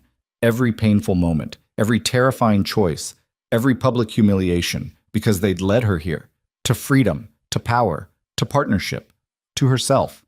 And that was worth any price. The empire Cassian and Seraphine built over 18 months stood as testament to what power looked like when wielded with purpose instead of cruelty. The The sanctuary had saved 23 women from marriages that were killing them. Seraphine's publishing house had released 4 books that challenged everything polite society held sacred. And their marriage had become the standard against which London measured partnerships, even as half the city still whispered scandal. Cassian stood in his study reviewing quarterly reports that showed growth across every venture when Marcus Thorne arrived unannounced. The solicitor's face carried an expression Cassian had never seen before. Not worry, not concern, something closer to dread. "We need to talk," Marcus said, closing the door behind him. Privately, Cassian set down his papers. That tone suggested this wasn't about contracts or legal minutiae. "What happened?" Marcus pulled out a folder, and the sight of it made something cold settle in Cassian's chest. "I've been conducting routine financial audits across your holdings. Standard procedure. Except I found something that isn't standard at all. Show me." The documents Marcus spread across the desk were complex financial instruments. Shell companies layered within shell companies, transactions routed through accounts Cassian didn't recognize. But what made his blood run cold was the signature on half of them. Seraphine's. "This can't be right," Cassian said, his voice flat. "These accounts don't exist. These companies aren't mine. They're not yours. They're hers." Marcus pointed to a series of transfers. "She's been systematically moving money out of your holdings for the past 8 months. Small amounts at first, larger ones recently. Sophisticated enough that it took me 3 weeks to trace the full pattern." Cassian stared at the documents, his mind refusing to process what his eyes were seeing. There had to be an explanation, a mistake, something that made sense. "How much?" he asked. "So far?" "Nearly £2 million. And that's just what I've found. There could be more buried deeper." The number landed like a physical blow. Not because Cassian couldn't afford to lose £2 million. His wealth was vast enough that the loss wouldn't cripple him. But because of what it represented.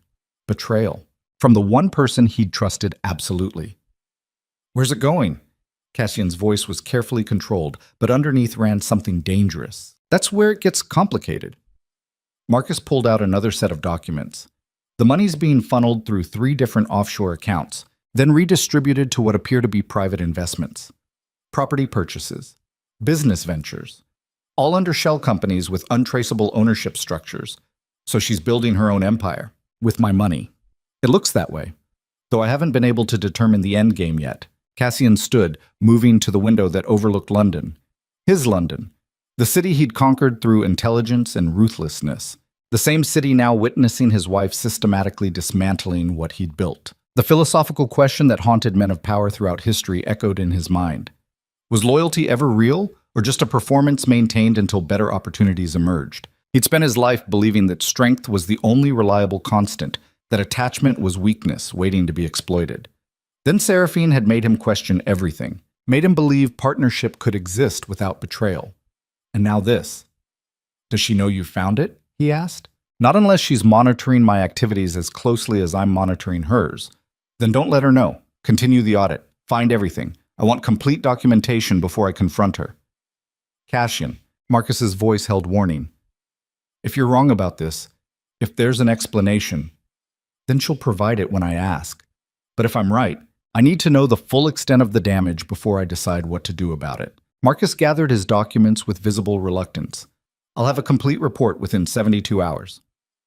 After the solicitor left, Cassian stood alone in his study, staring at the city below. Every instinct screamed that there was a mistake, a misunderstanding, something that would make this make sense. But the evidence didn't lie, and neither did the cold certainty settling in his chest. Seraphine had betrayed him. The only question was why.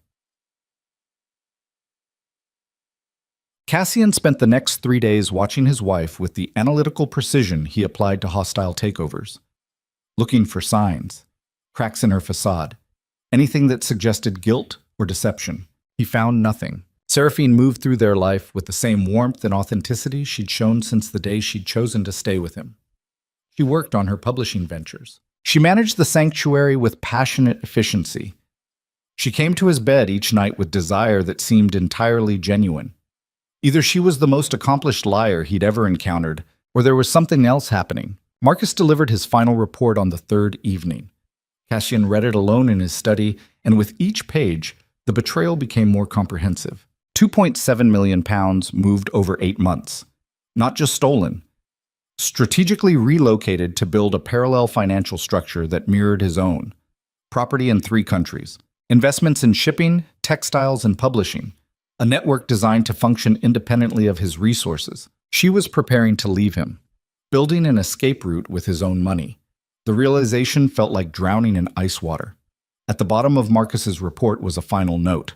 I found communication records between Lady Seraphine and Edmund Alcott's former solicitor, multiple meetings over the past 6 months.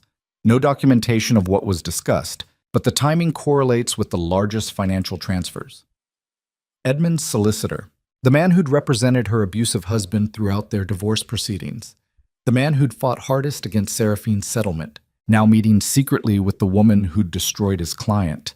Cassian felt something crack inside him, not his heart. He'd armored that too thoroughly for such poetic damage, but his certainty. His belief that he'd finally found someone who wouldn't betray him when the stakes got high enough. That night, when Seraphine came to bed, Cassian pretended sleep.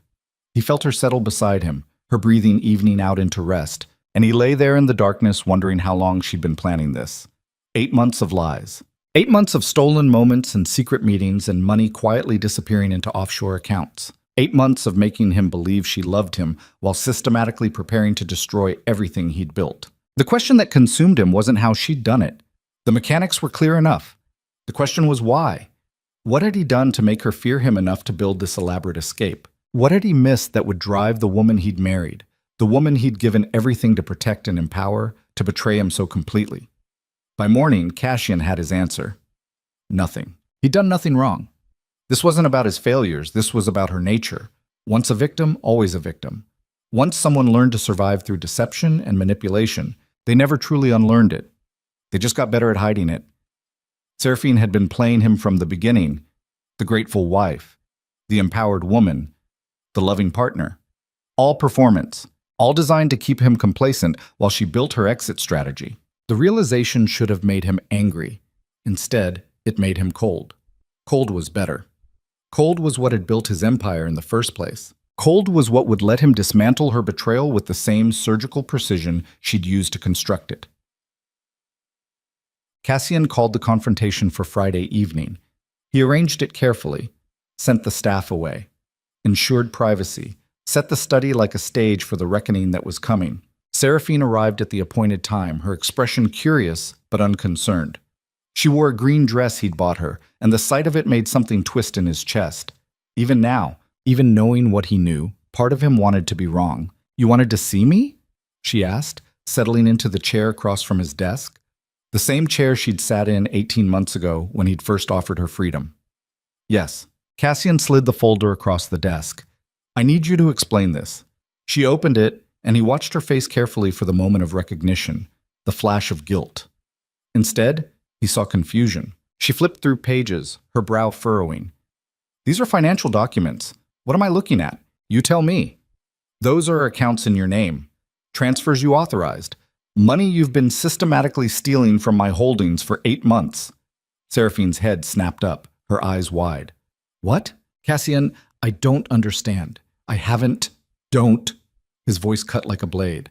"Don't lie to me.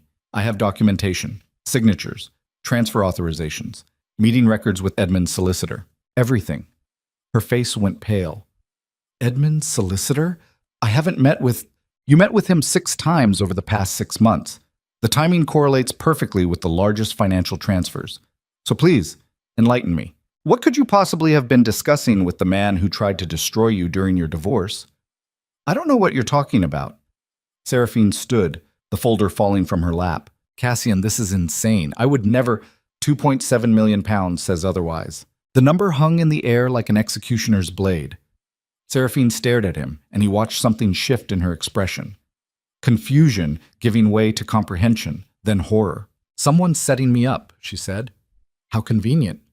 "No, listen to me. Someone is using my identity to move money and arrange meetings. This isn't me." Then explain the signatures. Explain the authorizations that could only have come from someone with intimate access to my financial systems.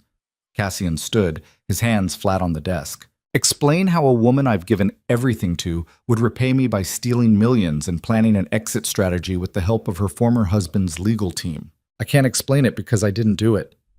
Seraphine's voice rose, desperation creeping in. You have to believe me. Someone is framing. Stop. Just stop. Cassian's control was fracturing, rage bleeding through the cracks. I trusted you. I gave you access to everything. My money, my name, my protection. I broke every rule I'd built my life on because I thought you were different. That we were building something real. We are. This isn't real. This is exactly what I should have expected. His laugh was bitter. You spent 5 years learning to survive by manipulating Edmund. Why would you be any different with me? You just got smarter about it.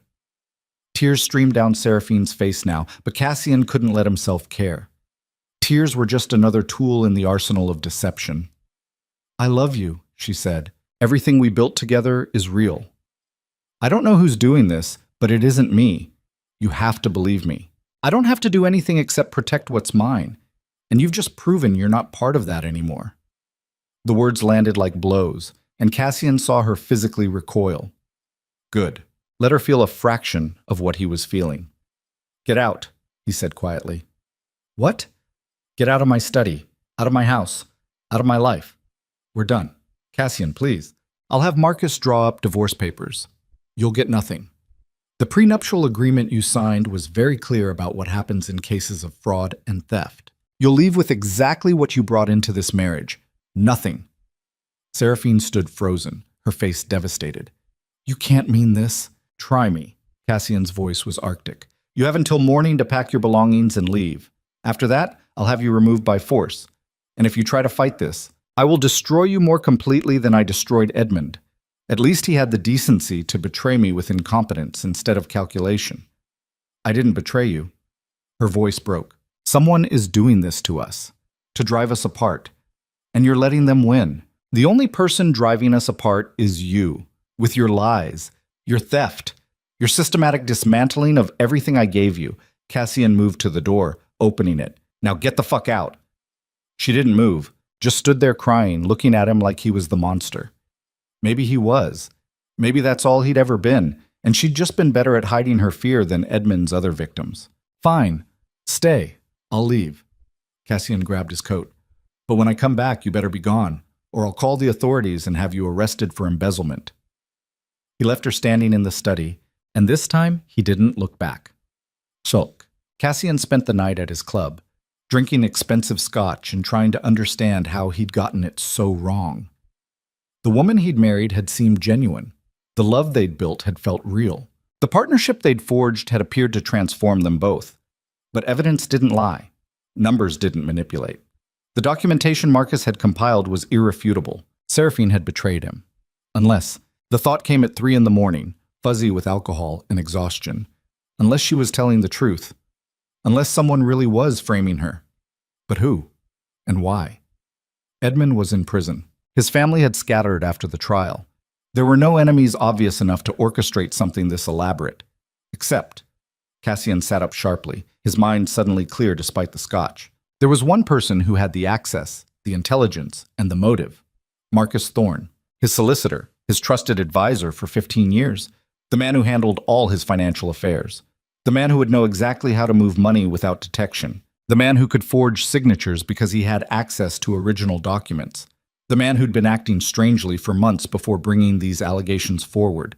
Cassian's blood ran cold. If Marcus was behind this, if he'd been systematically stealing and framing Seraphine, then Cassian had just destroyed his marriage based on lies, had accused the one person who'd never betrayed him of the one crime she'd never commit. He grabbed his coat and ran. Cassian burst through the door of his townhouse at dawn to find Seraphine still in the study. She hadn't moved, hadn't packed, just sat in the chair where he'd left her, staring at nothing. Don't, she said when she saw him. Don't apologize if you're just going to accuse me again. I need to know something, and I need you to tell me the absolute truth. I've only ever told you the truth. Marcus Thorne, has he ever approached you privately? Asked you to sign documents? Had you authorized anything financial? Seraphine's brow furrowed. He had me sign papers 3 months ago. Said they were routine updates to the trust structures. Why? What kind of papers? I don't know. Legal documents. He said it was just administrative, that you'd already approved everything. She stood slowly. Cassian, what's happening? I think Marcus has been stealing from me. Using your identity to do it. setting you up to take the fall if anyone discovered it. The words hung in the air, and Cassian watched understanding dawn across Seraphine's face. He's been your solicitor for 15 years. Why would he? Because I'm rich enough that even a fraction of what he's stolen would set him up for life. And because framing you provides the perfect scapegoat.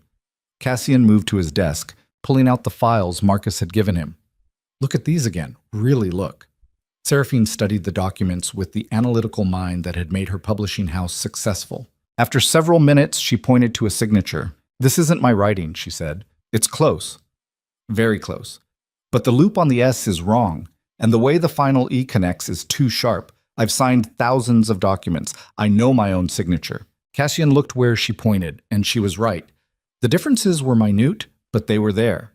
Forgery's good enough to pass casual inspection, but not forensic analysis. He played us both, Cassian said quietly. Made me believe you were stealing. Made you sign documents you thought were routine.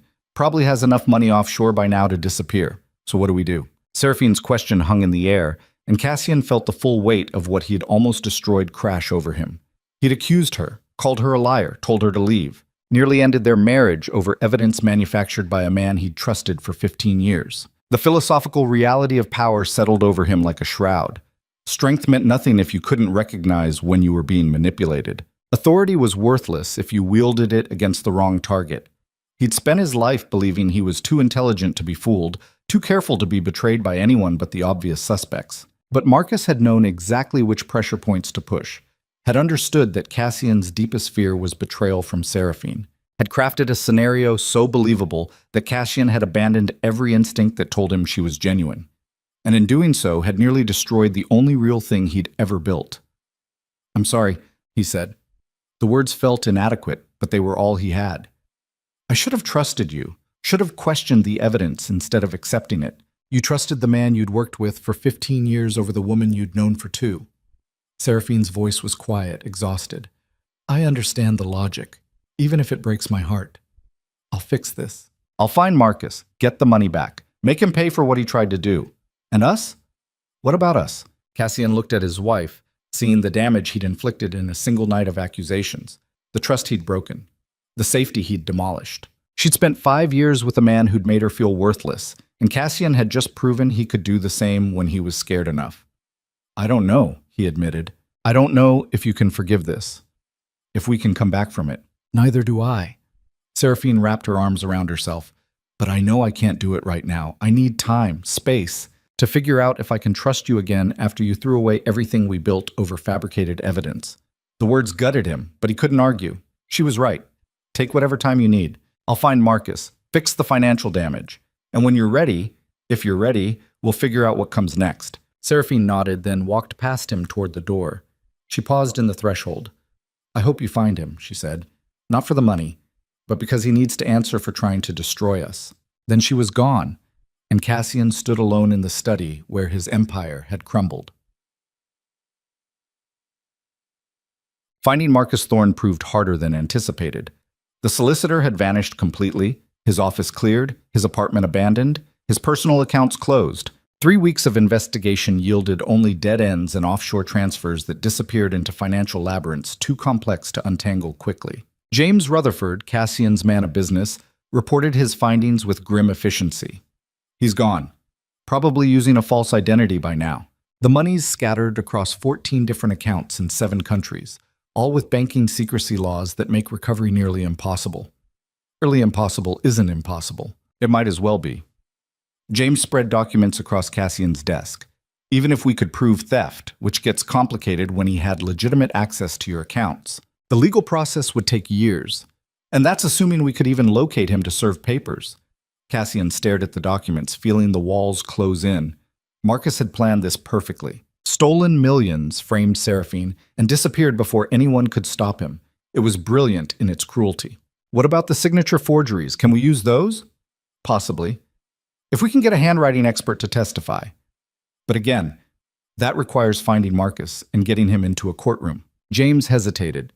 "There is one other option." "What?" "Let it go. Write off the loss. Move on.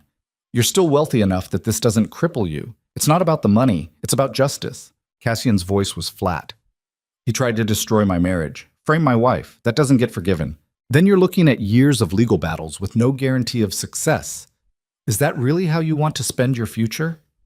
The question hung in the air, and Cassian had no good answer. Because the truth was, he'd already lost what mattered most. The money was replaceable. Marcus's freedom was frustrating but not devastating.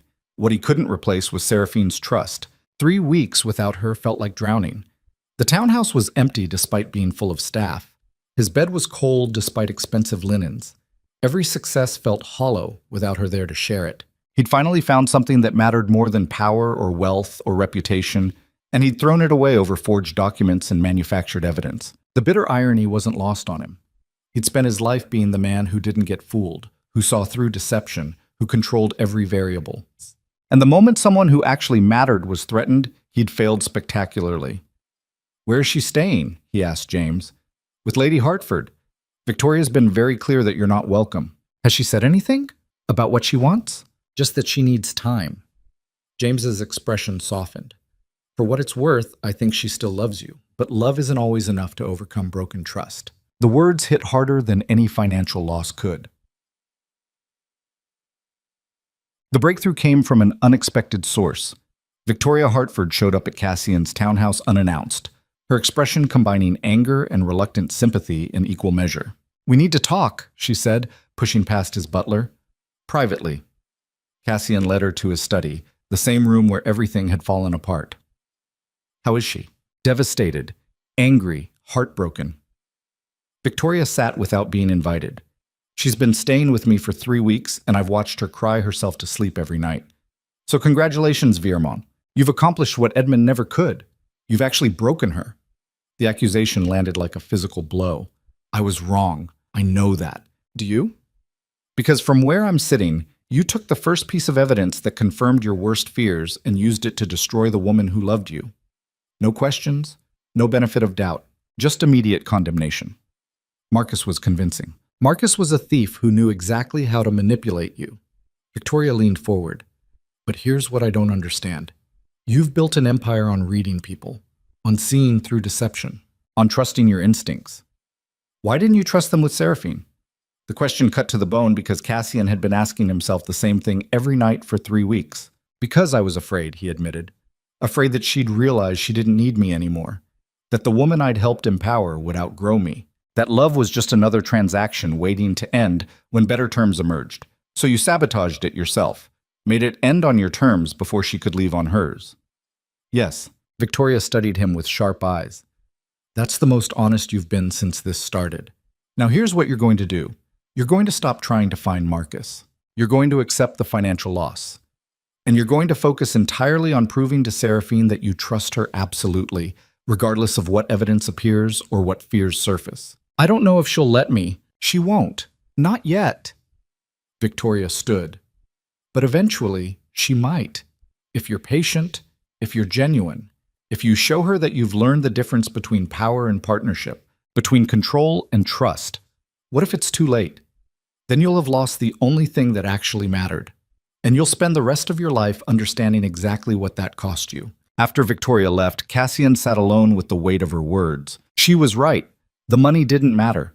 Finding Marcus didn't matter. The only thing that mattered was whether Seraphine could forgive him for choosing fear over faith, and he had no idea if that was even possible. The answer came 6 weeks after the confrontation. Seraphine appeared at the townhouse without warning, and Cassian's heart stuttered at the sight of her. She looked different, thinner, tired, but there was steel in her spine that hadn't been there before. "We need to talk," she said. Cassian led her to the drawing room this time, not the study. Too many ghosts in that space. They sat in careful silence, and Cassian waited for her to begin. This was her conversation, her terms. "I've been thinking a lot about trust," she finally said. "About what it means, what it costs when it breaks, whether it can be rebuilt. Seraphine, let me finish." Her voice was firm. "I spent 5 years with Edmund learning that I couldn't trust my own judgment, that my instincts were wrong, that I deserved whatever happened to me. You helped me unlearn that, helped me remember that I was worth more than survival." "I know. And then you proved that you'd learned nothing, that the moment you were tested, you'd choose fear over faith, evidence over instinct, control over partnership." Seraphine's eyes glistened. but her voice remained steady. You became exactly what I'd escaped from. A man who claimed to love me but really just wanted to possess me. The words landed like blows, each one deserved. I'm sorry, Cassian said. It's inadequate, but it's true. I was wrong. I should have trusted you. Yes, you should have. But sorry doesn't undo the damage. Doesn't erase the fact that you threw away everything we built over fabricated evidence. Doesn't change that you were willing to believe the worst of me with almost no resistance. So where does that leave us? Seraphine was quiet for a long moment. That's what I've been trying to figure out. Because I still love you, even after everything. Even knowing that you could hurt me like that. I still love you. Cassian felt hope flare, dangerous and desperate. But love isn't enough, she continued. Not when trust is gone. Not when I know that the moment you get scared again, you might destroy us over evidence that confirms your fears instead of challenging them. Then tell me how to fix it. Tell me what I need to do to earn back what I destroyed. I don't think you can. Seraphine's voice broke slightly. I think we're done, Cassian. Not because I don't love you, but because I can't live my life waiting for the next time you choose fear over us. The words hit like a death sentence. Please, Cassian said, and he hated the desperation in his voice. Don't give up on us. I'll do whatever it takes. Spend years proving I trust you absolutely. Walk away from everything if that's what you need. Just don't end this. Walking away from everything is easy. It's dramatic and clean and lets you feel like you've sacrificed something. Seraphine stood. But that's not what I need. I need you to stay exactly where you are and learn to trust me even when it's hard. Even when evidence suggests otherwise. Even when your worst fears are screaming at you. I can do that. Can you? Because 3 weeks ago you couldn't. What's changed? Everything. I've spent 6 weeks understanding exactly what I lost, what I destroyed. I'll never make that mistake again. You can't promise that. No one can. Seraphine moved toward the door. Fear doesn't just disappear because you've learned a lesson. It comes back. And when it does, you'll have to choose again. And I don't know if I can survive another time when you choose wrong. Then let me prove it. Give me another chance. She paused in the doorway, her back to him. I'm not saying never. I'm saying not now. Maybe not for a long time. But I need you to understand something, Cassian. What? If we ever try again, it has to be different. Not you protecting me, not me depending on you, but equals building something together where trust isn't conditional on perfect evidence or flawless behavior. Where we choose each other even when it's terrifying. I want that, more than anything. Then earn it. Not with grand gestures or expensive gifts or public declarations, but with the quiet work of becoming someone I can trust absolutely, even when you're afraid. Seraphine left without looking back, and Cassian stood alone in the drawing room, understanding exactly how far he'd fallen. He'd spent his life building an empire on the principle that power was the only currency that mattered. That strength meant never showing vulnerability. That attachment was weakness waiting to be exploited. And in a single night of fear, he'd proven every one of those principles catastrophically wrong. Power meant nothing without trust to wield it responsibly. Strength was worthless if you couldn't recognize when you were being manipulated. And attachment wasn't weakness. It was the only thing that had ever made him stronger. Now he had to figure out if he could rebuild what he'd destroyed. If Seraphine would ever trust him again. If love was enough to bridge the gap between who he'd been and who he needed to become. The answer terrified him, because for the first time in his life, Cassian Viramont had encountered a problem he couldn't solve through intelligence or wealth or ruthless determination. He destroyed something that could only be repaired through time, patience, and the agonizing work of proving he'd changed in ways that couldn't be measured or quantified. And he had no idea if he was capable of it. Outside, London continued its eternal machinations, indifferent to the collapse of one man's certainty. Inside, Cassian stood at the window and faced the most terrifying question of his life. Who was he without the armor of absolute control? Without the certainty that he could command outcomes through force of will? Without the woman who'd taught him that partnership was stronger than possession? He didn't know. And that uncertainty, that complete loss of the foundations he'd built his identity on, was the beginning of either his destruction or his transformation. The choice was his. But this time, he couldn't simply decide and make it so. This time, he had to become someone worthy of the choice Seraphine might eventually make. And that required changing everything he'd ever believed about power, trust, and what it actually meant to love someone beyond possession. The transformation didn't come with fanfare or sudden revelation. It came in the quiet hours when Cassian sat alone in rooms that felt too large without Seraphine's presence. It came in the moments when he caught himself reaching for absolute control and forced his hands to remain still. It came in the agonizing work of dismantling everything he'd believed about power and rebuilding it from foundations he didn't fully understand yet. 3 months after Seraphine left, Cassian stood in his study reviewing documents that would reshape his entire financial empire. Not because he had to, because it was the right thing to do. James Rutherford sat across from him, confusion evident on his face. You want to transfer controlling interest in 12 of your companies to independent boards? Yes. That's insane. You'll lose direct control over nearly 40% of your holdings. I know. Cassian signed the first document with steady hands. But direct control is what allowed Marcus to steal millions without anyone questioning it. Distributed oversight prevents that. It also prevents you from making unilateral decisions, from acting quickly when opportunities emerge. Good. Maybe I need to learn to trust other people's judgment instead of assuming mine is always superior. James stared at him like he'd grown a second head. Who are you, and what have you done with Cassian Viremont? I'm the man trying to become someone worthy of a second chance. Even if that chance never comes. The restructuring took 6 weeks to implement. 6 weeks of watching his absolute authority fragment into collaborative decision-making. 6 weeks of learning to ask instead of command. 6 weeks of understanding that strength didn't mean controlling every variable, but knowing which ones actually mattered. It was excruciating. It was humbling. It was necessary. Because the philosophical truth that had eluded him his entire life was finally crystallizing. Power without accountability was just tyranny wearing expensive suits. Control without trust was prison built from paranoia. And love without vulnerability was just possession dressed in prettier language. He'd spent 15 years being the man no one could manipulate because he trusted no one completely. And in protecting himself from betrayal, he'd guaranteed that when it finally came, he'd be completely unprepared to recognize it. Marcus had exploited that, had understood that Cassian's deepest fear was being made a fool of by someone he cared about, had crafted a scenario so perfect that Cassian had destroyed his marriage rather than question the evidence.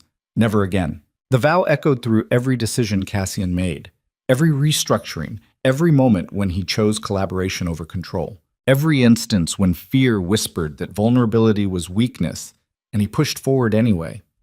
He was becoming someone new, someone he didn't fully recognize yet, someone who might eventually deserve the chance Seraphine had said she couldn't give. But transformation took time, and time was the one thing Cassian couldn't command or accelerate, so he waited, and worked, and changed. The first contact came from Victoria Hartford 4 months after Seraphine had walked out. Cassian received her at his townhouse with the wariness of a man who'd learned that assumptions were dangerous. She settled into the drawing room with her characteristic directness. "She wants to see you," Victoria said without preamble. Cassian's heart stuttered, hope and terror warring in his chest. "When?" "Tomorrow, 2 o'clock, at the sanctuary." The sanctuary Seraphine had built. Neutral ground. Or perhaps a test to see if he could walk into her territory without trying to dominate it. "I'll be there." "Good." Victoria stood to leave, then paused. "You should know. She's different now. Stronger. More certain of herself. If you try to overwhelm her with grand gestures or declarations, she'll walk away and never come back." "Noted." "And Cassian?" Victoria's expression softened slightly. "I've watched you these past months. Heard about the restructuring, the changes you're making. It's impressive. Whether it's enough remains to be seen, but it's more than most men would attempt." After she left, Cassian sat alone with the weight of what was coming. Tomorrow he'd face Seraphine for the first time in 4 months. 4 months of transformation that might mean nothing if he couldn't prove it was genuine. 4 months of becoming someone new that would be tested in a single conversation. The stakes had never been higher. Not when he'd built his first company. Not when he'd faced down Parliament over financial reforms.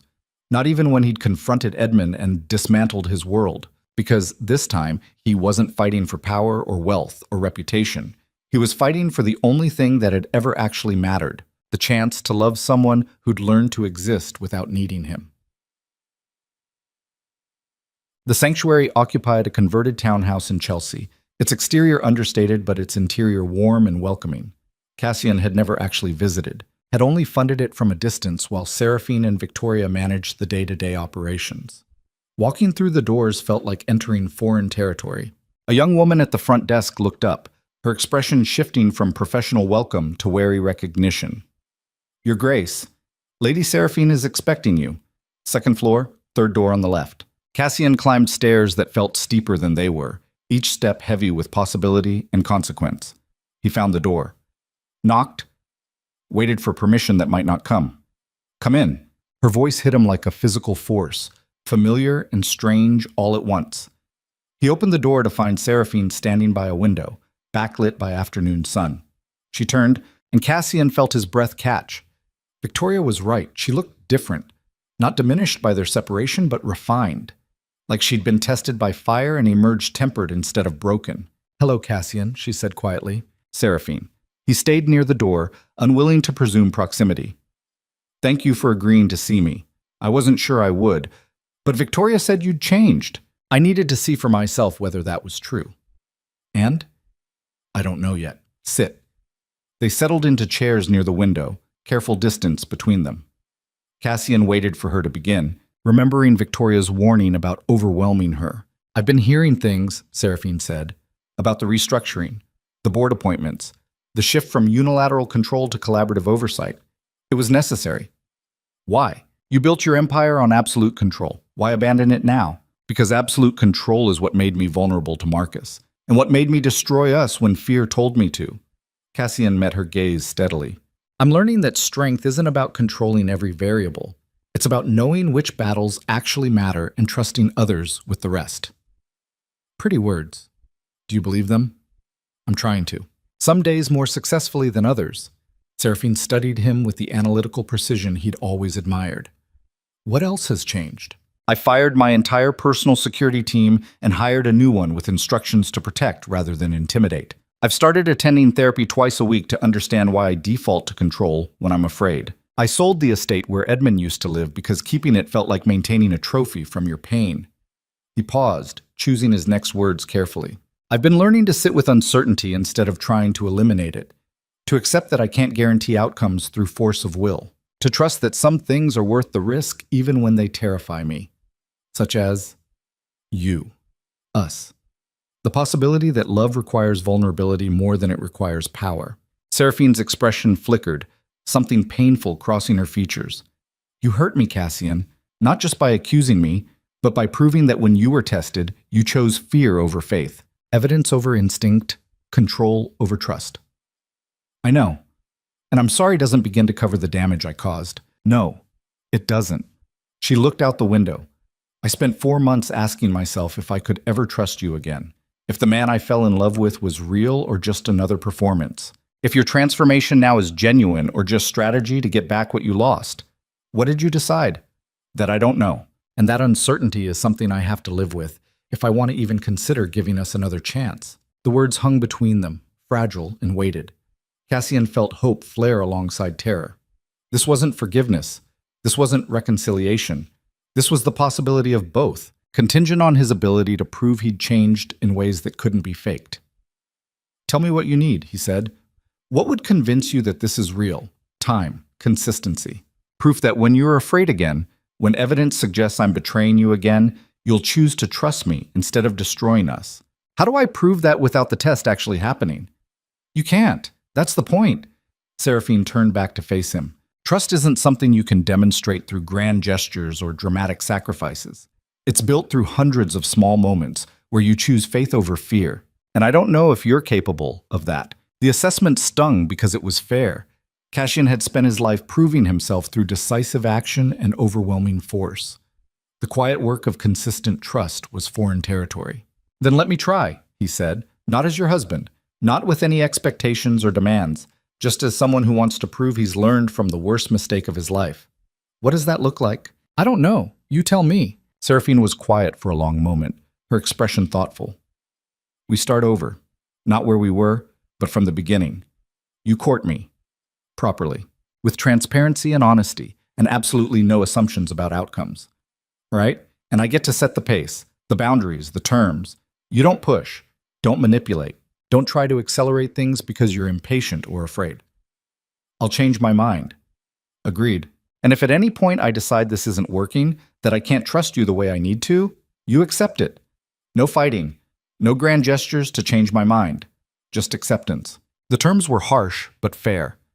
Cassian would be giving up all control, all certainty, all ability to command the outcome. Everything in him that had been trained to dominate and direct screamed against it, which was exactly why he needed to agree. Yes, he said, whatever you need. However long it takes. Seraphine studied him, searching for the angle, the manipulation, the hidden price. Cassian let her look, keeping his expression open and honest in ways that felt more vulnerable than being physically naked. All right, she said finally. We try. But Cassian, you need to understand something. What? If you hurt me like that again, if you choose fear over us one more time, there won't be another chance. I'll walk away and never look back. Because I'd rather spend my life alone than spend it with someone who destroys me every time he gets scared. I understand. Good. Then we start Monday. Dinner. Public. No expectations beyond conversation. I'll be there. Seraphine stood, signaling the meeting's end. Cassian rose as well, every instinct screaming to pull her close, to kiss her, to reclaim what he'd lost. He forced himself to remain still. Thank you, he said instead, for giving me this chance. Don't thank me yet. You haven't earned anything, just the opportunity to try. It's more than I deserve. Yes, it is. She walked him to the door, and as Cassian left the sanctuary, he felt the weight of what he'd just committed to settling over him like armor. This wouldn't be easy, wouldn't be quick, wouldn't follow any of the patterns he'd used to build his empire or win his battles. This would require patience, humility, and the constant choice to trust instead of control. Everything he'd spent his life avoiding. Everything he needed to learn if he wanted to become someone worthy of Seraphine's faith. Boom! The courting that followed was excruciating in its restraint. Monday dinners became routine, public venues where conversation stayed carefully neutral. Seraphine asked questions. Cassian answered honestly. They discussed books, politics, the sanctuary's growth, her publishing ventures. Everything except the elephant sitting at every table between them. Whether this was working, whether trust was rebuilding, whether they had a future. 6 weeks in, Victoria pulled Cassian aside after he'd dropped Seraphine at her townhouse. You're doing well, she said. Better than I expected. Is she softening at all? I wouldn't know. She doesn't discuss you with me beyond confirming she's still willing to continue these dinners. That's not exactly encouraging. It's not meant to be. Victoria's expression was stern. You destroyed something precious. Rebuilding it takes time, and there's no guarantee you'll succeed. I know. Do you? Because I watch you at these dinners. I see the restraint it takes for you not to push, not to demand more, not to try to accelerate the process. It's the hardest thing I've ever done. Good. That means it matters enough to be worth doing right. After Victoria left, Cassian sat in his carriage and faced the brutal reality of his situation. He was 8 weeks into courting his own wife. 8 weeks of careful conversations and deliberate distance. 8 weeks of proving he could exist in uncertainty without trying to eliminate it. And he had no idea if it was enough, if it would ever be enough, if Seraphine was healing or just going through motions until she could definitively say she'd tried. The philosophical question that haunted him was whether change without external validation meant anything. If he was becoming a better man in isolation, with no guarantee it would be recognized or rewarded, was the transformation genuine? Or was it just another form of strategy, deferred gratification dressed as personal growth? He didn't have answers. Only the daily choice to keep trying, keep changing, keep proving that he could be patient when every instinct screamed for resolution. It was agony. It was necessary. It was the price of his failures. The crisis came in week 10. Cassian received word that Marcus Thorne had been located in Monaco, living under a false identity but trackable through financial patterns he'd been unable to completely obscure. The authorities were prepared to move, but they needed Cassian's cooperation to build a case strong enough for extradition. James brought him the news with barely contained excitement. We can get him. Bring him back. Recover at least some of what he stole and see him prosecuted. Cassian stared at the documents detailing Marcus's location and activities, feeling old instincts surge. The desire to pursue, to punish, to prove that betrayal carried consequences. But pursuing Marcus meant weeks of attention devoted to legal proceedings instead of rebuilding trust with Seraphine, meant public scrutiny and press coverage that would drag their private pain back into the spotlight, meant choosing revenge over reconstruction. The old Cassian wouldn't have hesitated, would have pursued Marcus to the ends of the earth and made his destruction a public spectacle. The man he was becoming had different priorities. Let it go, Cassian said. James blinked. What? I said, let it go. Tell the authorities they can proceed without my direct involvement. If they need statements or documentation, I'll provide it. But I'm not devoting months to chasing a man who's already irrelevant. He stole millions from you, tried to destroy your marriage. You're just going to let him walk? He didn't succeed. The money's replaceable. The marriage is what matters. And pursuing him would mean choosing revenge over rebuilding. Cassian set down the documents. I'm done letting fear and anger dictate my choices. This isn't fear or anger, this is justice. No, this is me learning that some battles aren't worth fighting when they cost you what you're actually fighting for. James looked at him like he'd lost his mind. Victoria was right. You have changed. Yes, I have. Now tell the authorities to proceed without me and close that chapter. After James left, Cassian sat alone with the magnitude of what he'd just chosen. Marcus would likely escape prosecution without Cassian's direct involvement, would live out his days in comfortable exile on stolen money, would never face full consequences for his betrayal. The old Cassian would have found that intolerable. The new Cassian understood that holding on to rage meant losing what actually mattered. He told Seraphine about the decision that night over dinner. You let him go? She looked stunned. Yes. Why? Because pursuing him would have meant devoting months to revenge instead of this. Instead of us. Instead of proving I've learned what matters. Seraphine set down her wine glass, her expression unreadable. I don't know what to say. Say, you see that I'm trying, that I'm choosing differently than I would have a year ago, that the man who destroyed us over Marcus's lies is becoming someone who won't let Marcus's freedom destroy us again. I see it. She reached across the table, her hand covering his. For the first time in 10 weeks, she initiated contact. I see you trying, and it means more than you know. Her touch was electric, familiar and foreign all at once. Cassian forced himself not to grip too tight, not to pull her closer, not to push for more than she was offering. Thank you, he said quietly, for seeing it, for giving me the chance to prove it. Don't make me regret it. I won't. I promise. They finished dinner with their hands still connected across the table, and for the first time since everything had fallen apart, Cassian felt something other than despair. Hope. Fragile. Uncertain. But real. The breakthrough came in week 14. Seraphine invited Cassian to the sanctuary's fundraising gala, not as her husband, but as a significant donor. He arrived to find the space transformed, filled with London's elite who'd chosen to support women's empowerment despite the scandal of its origins. Seraphine worked the room with practiced grace, and Cassian watched from the periphery, content to observe rather than dominate. She'd grown into her power in ways that took his breath away, confident, commanding, completely in control of her domain. This was what he'd wanted for her from the beginning.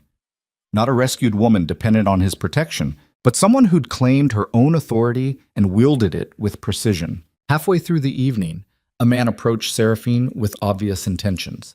Expensive suit, practiced charm, the kind of confidence that came from never being told no. Cassian felt jealousy flare hot and immediate.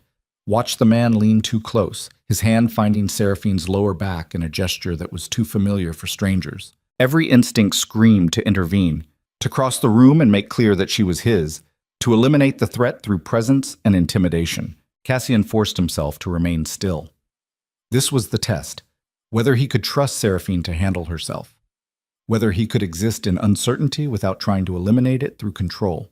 He watched Seraphine smile at the man, watched her step back, removing his hand with subtle precision, watched her speak words that made the man's smile falter and his posture deflate. She didn't need rescue, didn't need protection. She was handling herself perfectly.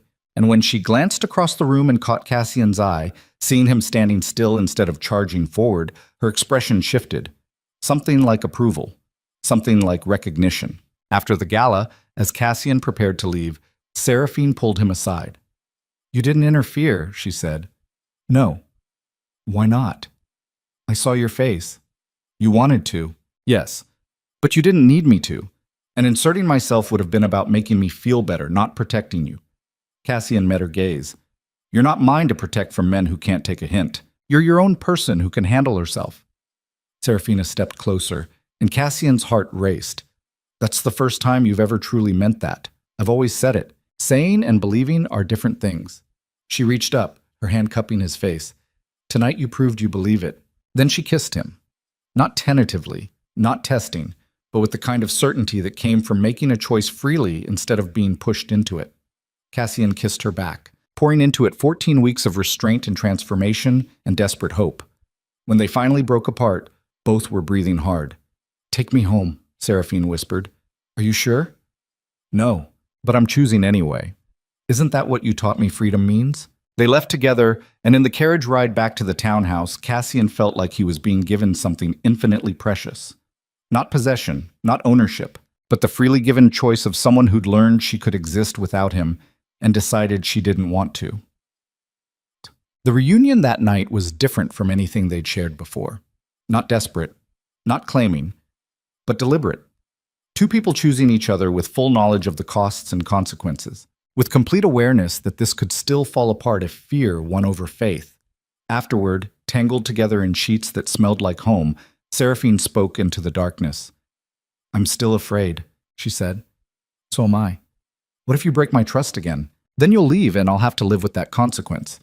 But I'm choosing to believe I won't, that I've learned enough to recognize manipulation when it comes, that I trust you absolutely even when evidence suggests otherwise. That's a big promise. I know. But it's true." Cassian pulled her closer. "You could walk out tomorrow and I'd still believe this was worth trying, worth risking, worth changing everything I thought I knew about power and control. Why? Because you taught me that strength isn't about dominating outcomes. It's about having the courage to be vulnerable even when it terrifies you. And loving you terrifies me more than anything I've ever faced." "Good." Seraphine's voice held warmth. "Fear means you know what you could lose. Means it matters enough to be worth protecting." They fell asleep wrapped around each other, and for the first time in 4 months, Cassian felt complete. But completion was fragile, and the universe had a way of testing whether transformation was genuine or just temporary performance.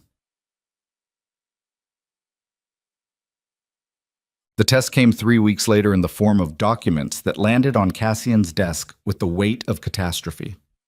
Financial records showing Seraphine moving money again, meeting with the same offshore banking contacts Marcus had used, building structures that looked identical to the ones that had nearly destroyed them. James delivered the information with visible reluctance.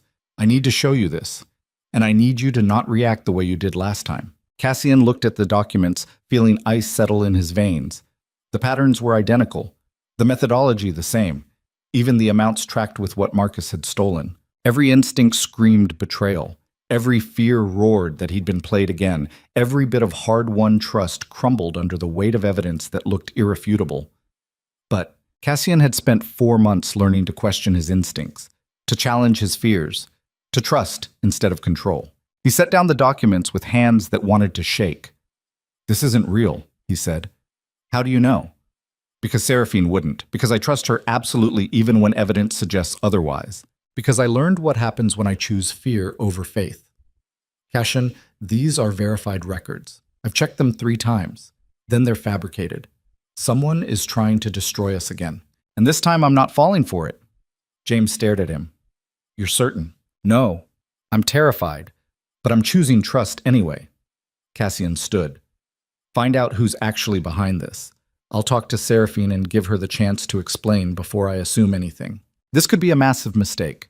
Then it's mine to make. But I'd rather be wrong about trusting her than right about destroying us." He went to Seraphine immediately, walking into her publishing office without announcement. She looked up from her desk, her expression shifting from surprise to concern when she saw his face. "What happened?" Cassian laid out the documents, showed her the evidence, watched her face go pale as she processed what she was seeing. "Someone's framing me again," she said. Her voice was steady, but her hands shook, making it look like I'm doing exactly what I was accused of before. "I know." She looked up sharply. "You believe me? Just like that?" "Yes. Because I trust you, even when evidence suggests I shouldn't, even when every fear I have is screaming otherwise." Cassian moved around the desk, taking her hands. "I'm not making the same mistake twice." Tears welled in Seraphine's eyes. "You mean that?" "Absolutely. Now help me figure out who's actually doing this so we can end them." They worked together, tearing apart the fabricated evidence with combined intelligence and determination. Within hours, they'd traced the documents back to their source, Edmund's cousin, Margaret Thornbury. The woman who'd confronted Seraphine at the gallery years ago, who'd never forgiven the scandal that had destroyed Edmund, who'd apparently spent 2 years planning revenge elaborate enough to destroy what Marcus had failed to. The revelation was both clarifying and enraging. She's been planning this for years, Seraphine said, staring at the evidence, waiting for the perfect moment to strike. And she chose now because we were finally rebuilding. Cassian's voice was cold. She wanted to destroy us when we had the most to lose. So what do? We end her. Publicly. Completely. So thoroughly that no one ever tries this again. Seraphine looked at him, and something fierce burned in her eyes. Together? Together. Wolves. The confrontation happened at Margaret Thornbury's own estate, in front of witnesses who included law enforcement and members of parliament. Cassian and Seraphine arrived united, and the sight of them together clearly rattled Margaret. She'd been expecting division, expecting the same breakdown that had nearly destroyed them 4 months ago.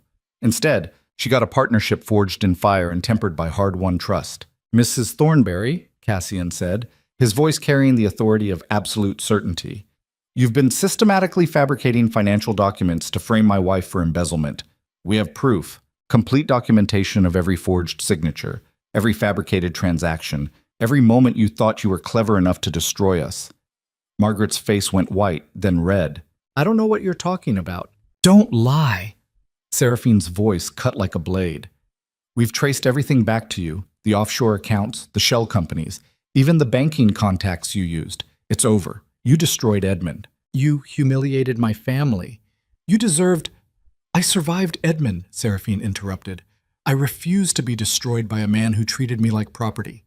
That's not a crime. But what you've done? Fraud. Forgery.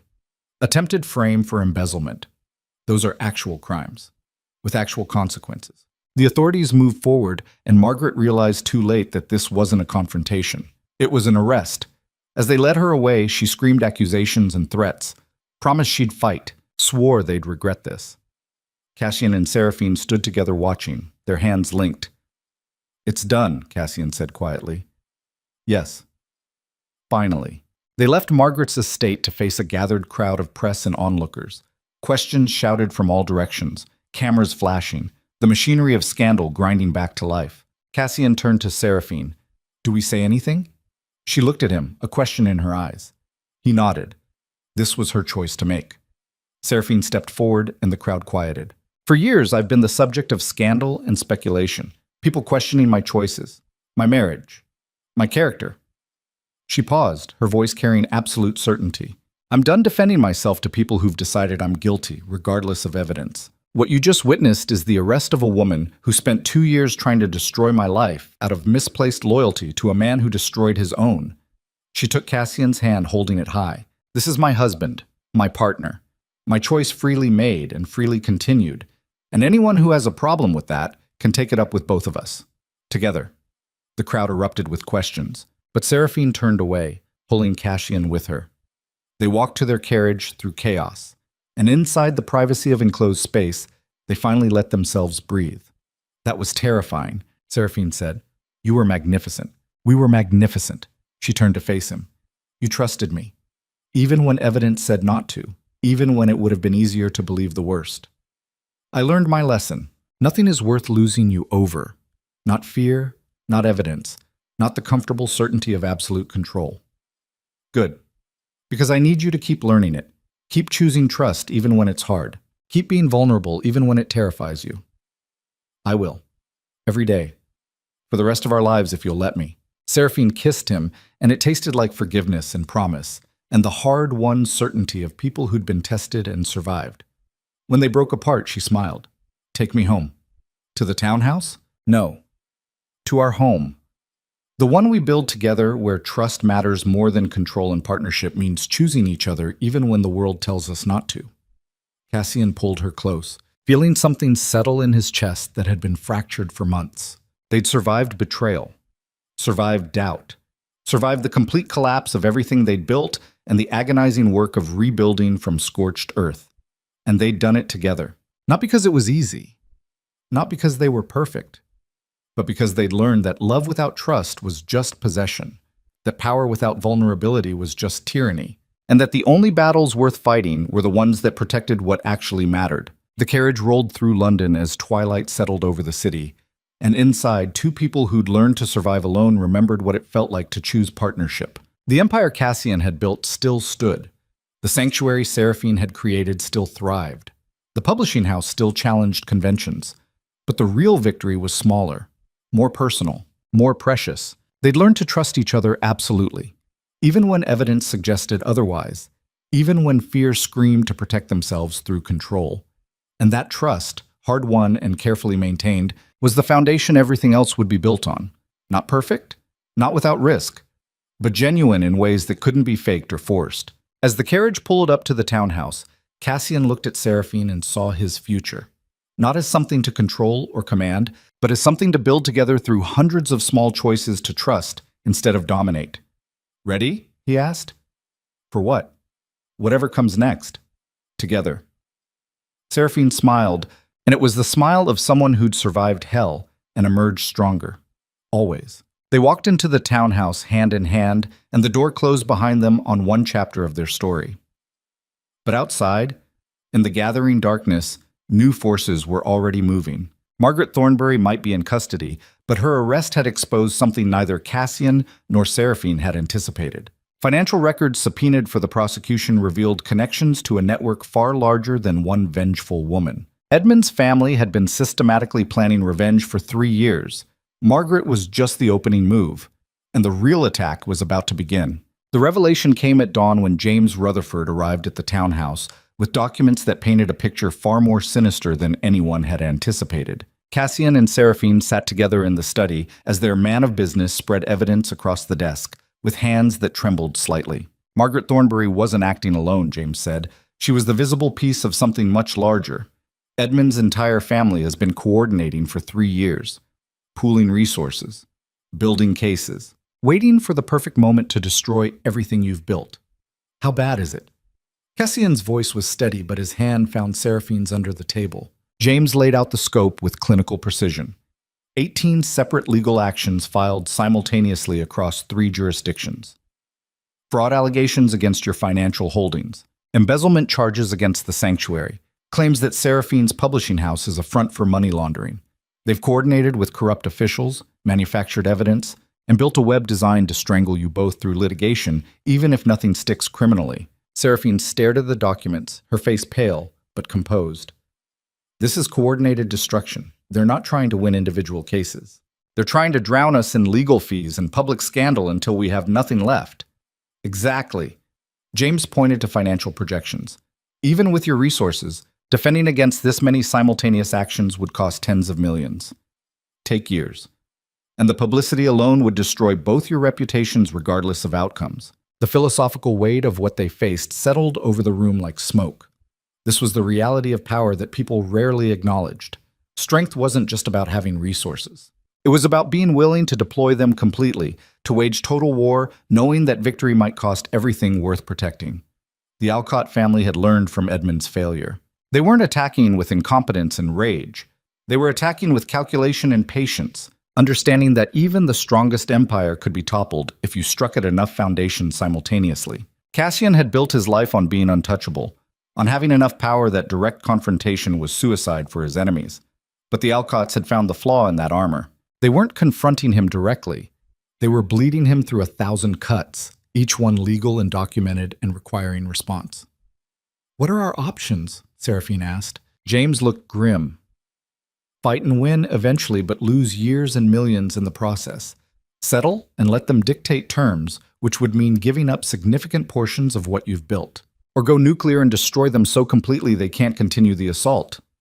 Define nuclear, Cassian said. Expose everything, every crime, every corruption, every skeleton in every closet of everyone involved. Release it all publicly and let the resulting scandal consume them. James paused.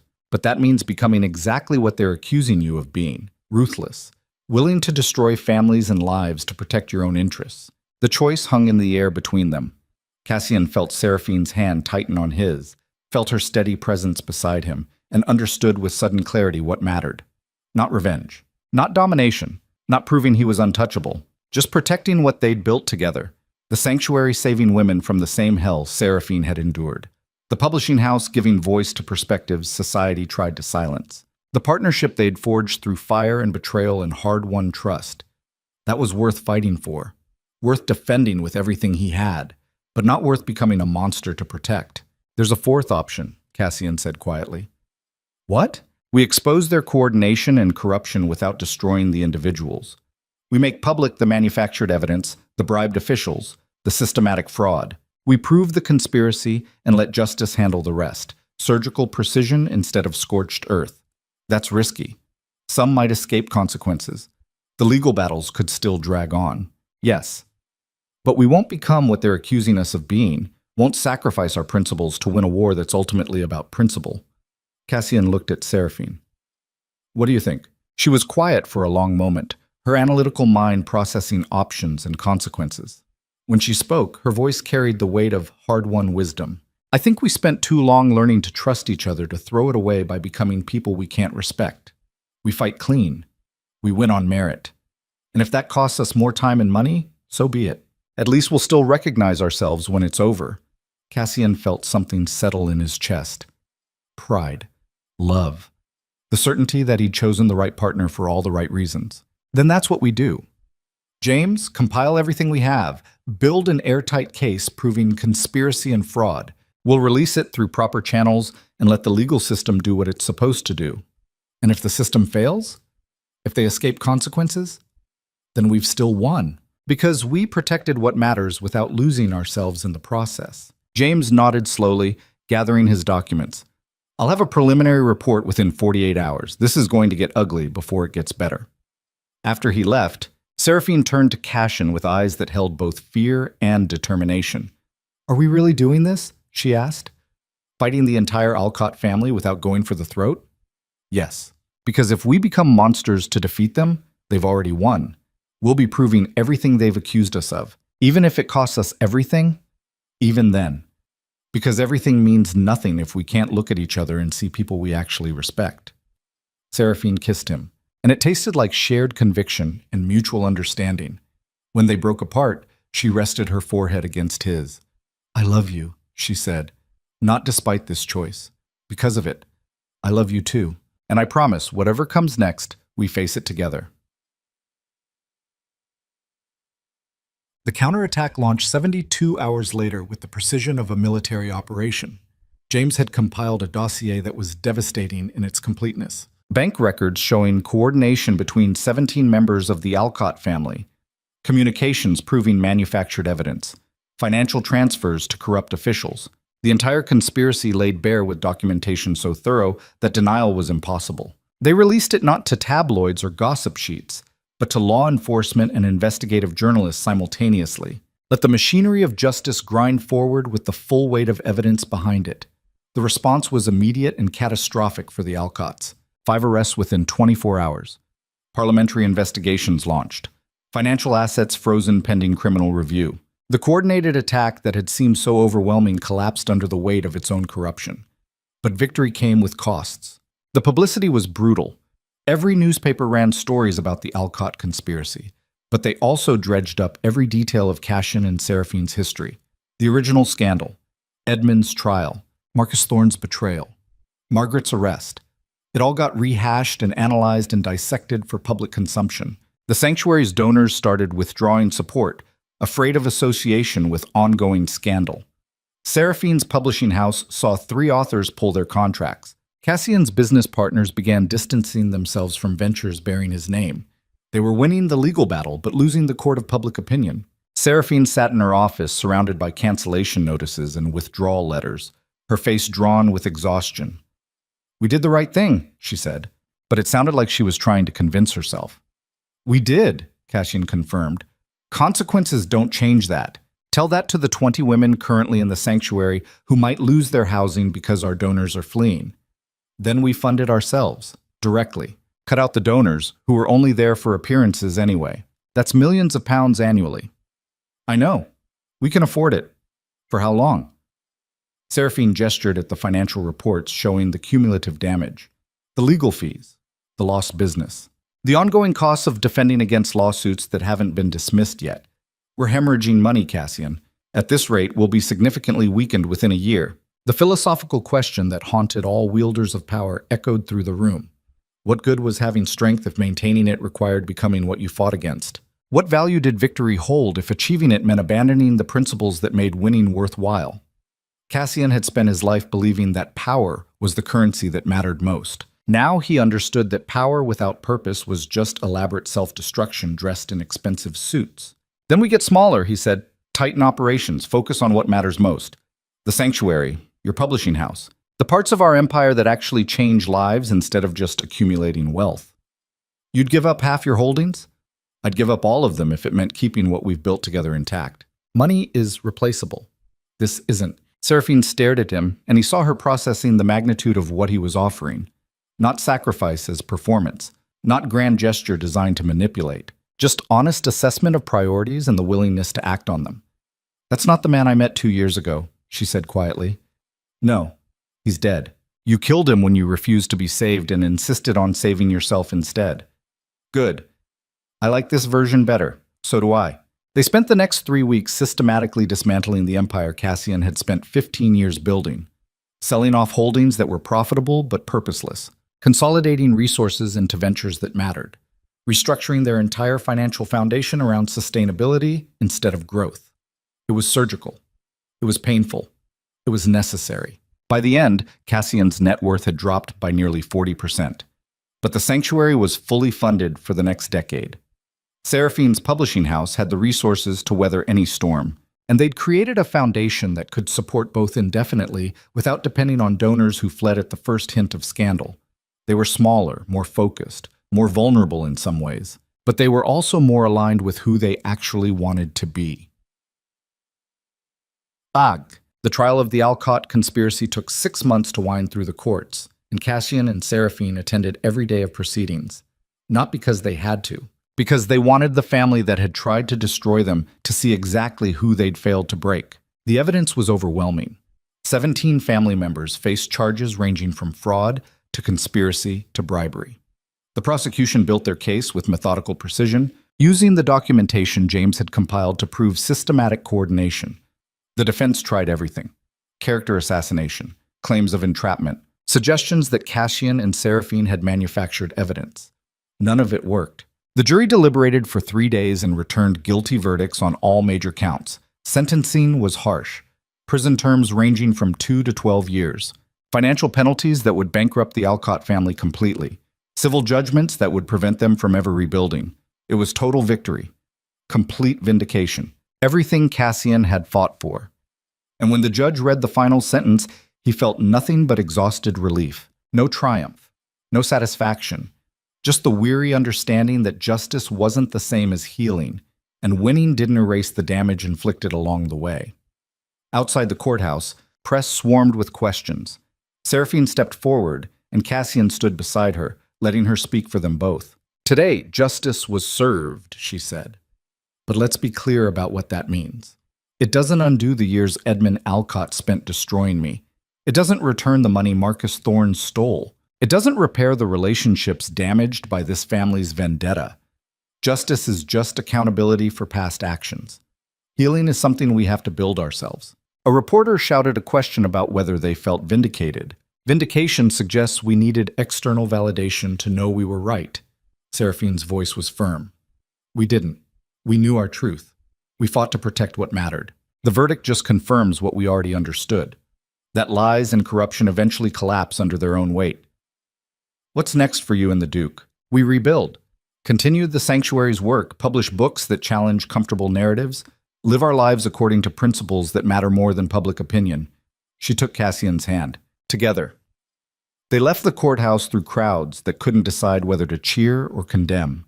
And Cassian understood that they'd always exist in that space. Too controversial for comfortable acceptance. Too principled for easy dismissal. It didn't matter. They had each other. They had purpose. They had principles worth defending. Everything else was just noise.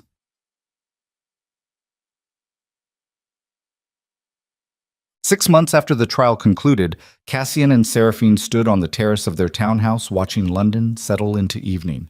The city glittered below them, indifferent to their struggles, eternal in its grinding machinery of commerce and scandal. Victoria Hartford was inside hosting a small gathering, not the elaborate affairs of London's elite, but an intimate dinner with the few people who'd stood by them through everything. James and his wife, a handful of authors from Seraphine's publishing house, 3 women who'd found safety in the sanctuary and stayed to help run it. The people who mattered, the ones who'd chosen to remain when remaining required actual courage. "Do you regret it?" Seraphine asked. "Everything you gave up, everything it cost." Cassian considered the question with the honesty it deserved. He'd lost half his fortune, sacrificed business relationships built over decades, endured months of public scrutiny that had stripped away any illusion of privacy, been tested in ways that had nearly broken him. But he'd also gained something infinitely more valuable. "Not once," he said, "because what I lost was just money and reputation. What I kept was you, us, the ability to look in a mirror and recognize the person staring back." That's a very different answer than you would have given 2 years ago. 2 years ago, I didn't understand the difference between power and strength, between controlling outcomes and having the courage to face them. Cassian pulled her close. "I thought empire was the measure of success. Now I know it's just elaborate distraction from what actually matters. Which is this, you. The quiet certainty of having someone who sees all your flaws and chooses you anyway. The knowledge that you've been tested by fire and emerged tempered instead of broken." Seraphine rested her head against his shoulder. "We did emerge broken, several times. Yes, but we put ourselves back together. That's the difference. Edmund broke me and I stayed broken because I didn't know I could be anything else. You broke me and I learned to rebuild stronger. I never wanted to break you. I know. But growth requires breaking first, shedding what doesn't work, becoming uncomfortable enough in old patterns that you're willing to try new ones." Cassian's voice was quiet, reflective. "You taught me that protection isn't possession, that partnership means trusting someone to handle themselves. That love requires vulnerability more than it requires control. And you taught me that I was worth protecting. That strength doesn't mean enduring alone. That asking for help isn't weakness if it comes from choice instead of desperation." They stood together in the gathering dusk, 2 people who'd found each other through scandal and survived through stubborn determination to become better than their worst moments. Inside, laughter drifted from the dining room where their small circle of chosen family gathered. Not the elite of London society, not the powerful and connected. Just people who'd proven their loyalty through action instead of words. "Tell me something," Seraphine said, "if you could go back. Change any of it, would you?" Cassian thought about the question that had haunted him through every moment of transformation. Would he trade the pain for easier paths? Accept comfortable lies instead of confronting hard truths? Choose power without accountability over strength earned through failure? The philosophical answer was complex. Pain taught lessons that comfort never could. Failure revealed character in ways success obscured. Every moment of agony and doubt and near destruction had been necessary to become someone worthy of what they'd built together. "Not a single moment," he said finally, "because every mistake, every betrayal, every time I chose wrong and paid for it, they all led here. To you, to us, to understanding that the only empire worth building is the one you construct with someone you trust absolutely. Even Marcus? Even the moment you accused me? Especially those, because Marcus taught me that trust is vulnerability weaponized, and the only defense is choosing who you're vulnerable with. And accusing you taught me that fear is just love afraid of loss, and the solution isn't eliminating risk, but accepting it. That's very philosophical for a man who used to solve problems by throwing money at them." "I've had good teachers," Cassian smiled. "Mostly you. I didn't teach you anything. I just refused to let you hide behind power when what you needed was humanity. Same thing." They returned inside to join their gathering, and the evening unfolded with the comfortable rhythm of people who knew each other's stories and chose to remain anyway. Conversation flowed. Wine was poured. Laughter came easily. At one point, Victoria pulled Cassian aside with the expression of someone about to deliver uncomfortable truth. "You know they're still talking," she said. "The gossip circles, the society pages. Your name comes up at every gathering as either cautionary tale or aspirational story depending on who's telling it. Let them talk. Their opinions stopped mattering the moment I realized I'd spent 15 years courting people whose approval meant nothing. That's very zen for someone who used to destroy careers over perceived slights. I've evolved. Besides, destroying careers required caring what they thought of me. I don't anymore." Victoria studied him with sharp eyes. You've really changed. It's almost unsettling. Good. Means I'm finally becoming someone worth being instead of someone worth fearing. Can't you be both? Maybe. But I'd rather be someone Seraphine trusts absolutely than someone London fears completely. One matters. The other is just performance. After Victoria rejoined the party, Cassian found Seraphine in the library, looking at the shelf of books her publishing house had released. 13 titles now, each one challenging comfortable narratives about power, gender, and what strength actually looked like when stripped of traditional masculine performance. Proud of those? He asked. Proud doesn't cover it. These represent everything I never thought I could be. Every woman who read them and found permission to demand more. Every conversation they started that made someone question assumptions. She turned to face him. This is legacy. Not money or titles or social position, but actual impact on actual lives. You've built something remarkable. We've built something remarkable. You funded it, protected it, gave me space to make it real. You would have found a way regardless. That's who you are. Maybe. But it would have been harder, lonelier, less sustainable. Seraphine moved to him, her hands finding his. I need you to know something. What? I forgive you. For everything, the accusation, the doubt, the moment you chose fear over faith. I forgive you completely. Cassian felt something unlock in his chest that he hadn't realized was still clenched tight. Thank you. But more than that, I'm grateful for it. Because if you hadn't failed spectacularly, you wouldn't have learned what you needed to, and we wouldn't be here. We'd still be playing at partnership while you held all the actual power. So me destroying us was actually good for us? In the most painful way possible, yes. Sometimes we need to lose everything to understand what actually matters. You needed to lose me to realize I wasn't something you could possess or protect. I was someone you could only choose to stand beside. The truth of it settled over him with the weight of hard-won wisdom. She was right. His catastrophic failure had been the catalyst for actual transformation. Not performance, not strategy, but genuine change born from confronting his worst self and choosing to become better. I love you, he said. Not because you're beautiful or brilliant or brave, though you're all those things. I love you because you're the only person who's ever looked at me and seen someone worth becoming instead of someone to be intimidated by. I love you because you were willing to become that person. Most men would have stayed comfortable in power and blamed everyone else for the loneliness. You did the hard work of changing. They kissed in the library surrounded by books and evidence of transformation, and it tasted like forgiveness and promise and the quiet certainty of people who'd survived the worst and emerged stronger. When they rejoined the party, the evening was winding down, guests beginning to make departure noises. The comfortable end of time well spent among people who mattered. Cassian watched Seraphine move through the room, saying goodbyes and making plans for future gatherings, and felt profound gratitude for the path that had led here. Not the easy path, not the comfortable one, but the necessary journey through failure and betrayal and near destruction that had forged them both into people capable of this, of partnership built on trust instead of transaction, of love that required vulnerability instead of control, of strength that came from facing fears instead of eliminating them. After the last guest departed and staff had cleared away evidence of the gathering, Cassian and Seraphine returned to the terrace where the evening had begun. London spread below them, eternal and indifferent. A city that had witnessed their rise and fall and rise again, that would continue grinding forward long after they were gone, creating new scandals and new stories and new examples of what happened when power met humanity. Thank you, Cassian said into the quiet. For what? For not giving up on me. For insisting I become better instead of accepting me as I was. For loving me enough to walk away when I needed to learn that lesson. Thank you for learning it. For doing the hard work instead of just performing change.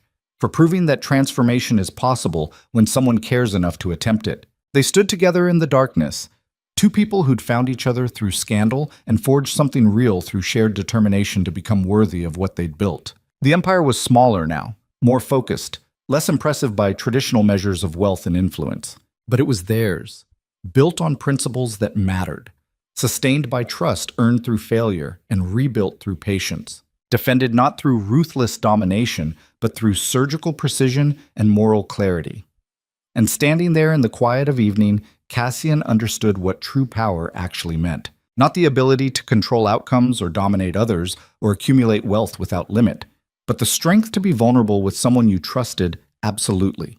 The courage to admit failure and learn from it. The wisdom to know that some things mattered more than victory. Seraphine. Partnership. Trust earned through hundreds of small choices to have faith instead of fear. That was the empire worth protecting, the legacy worth leaving, the story worth telling. Not a tale of domination and conquest, but a story of two broken people who found each other in the wreckage and chose to rebuild something better than what they'd lost. Together.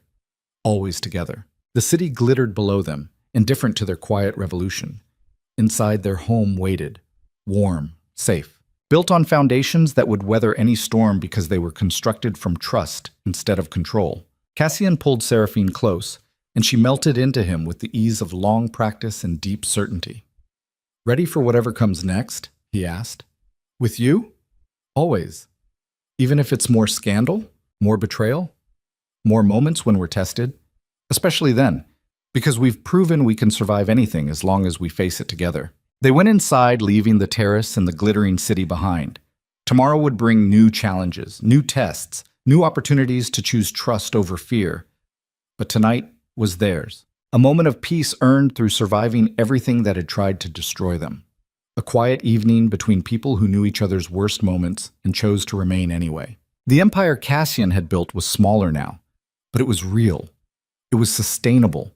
It was aligned with principles worth defending. And standing beside Seraphine, watching her move through their home with confidence and grace and absolute certainty in her own worth, Cassian understood that he'd finally found what had eluded him for 15 years. Not power, not control, not the ability to dominate outcomes through force of will, but peace, purpose, partnership with someone who saw all his flaws and loved him anyway. That was the true measure of success, the only empire worth building, the legacy that would outlast any accumulation of wealth or influence. Two people choosing each other, every day, through every test, together. And in that choosing, that daily recommitment to partnership over possession and trust over control, they'd found something rarer than any fortune. They'd found home, not a place, but a person, a presence. The certainty that no matter what came next, they wouldn't face it alone. The story that had begun with scandal and possession had transformed into something infinitely more valuable. A partnership forged through failure, a love that required vulnerability, a strength built not from dominating others, but from trusting absolutely. And as London settled into night and their home filled with comfortable silence, Cassian Viramont and Seraphine stood together at the window watching their empire. Smaller now, more focused, less impressive by traditional measures, but theirs. Completely and absolutely theirs. Built on truth instead of lies, trust instead of control, love instead of possession. The only empire that had ever actually mattered, the only one worth protecting, the only one that would endure.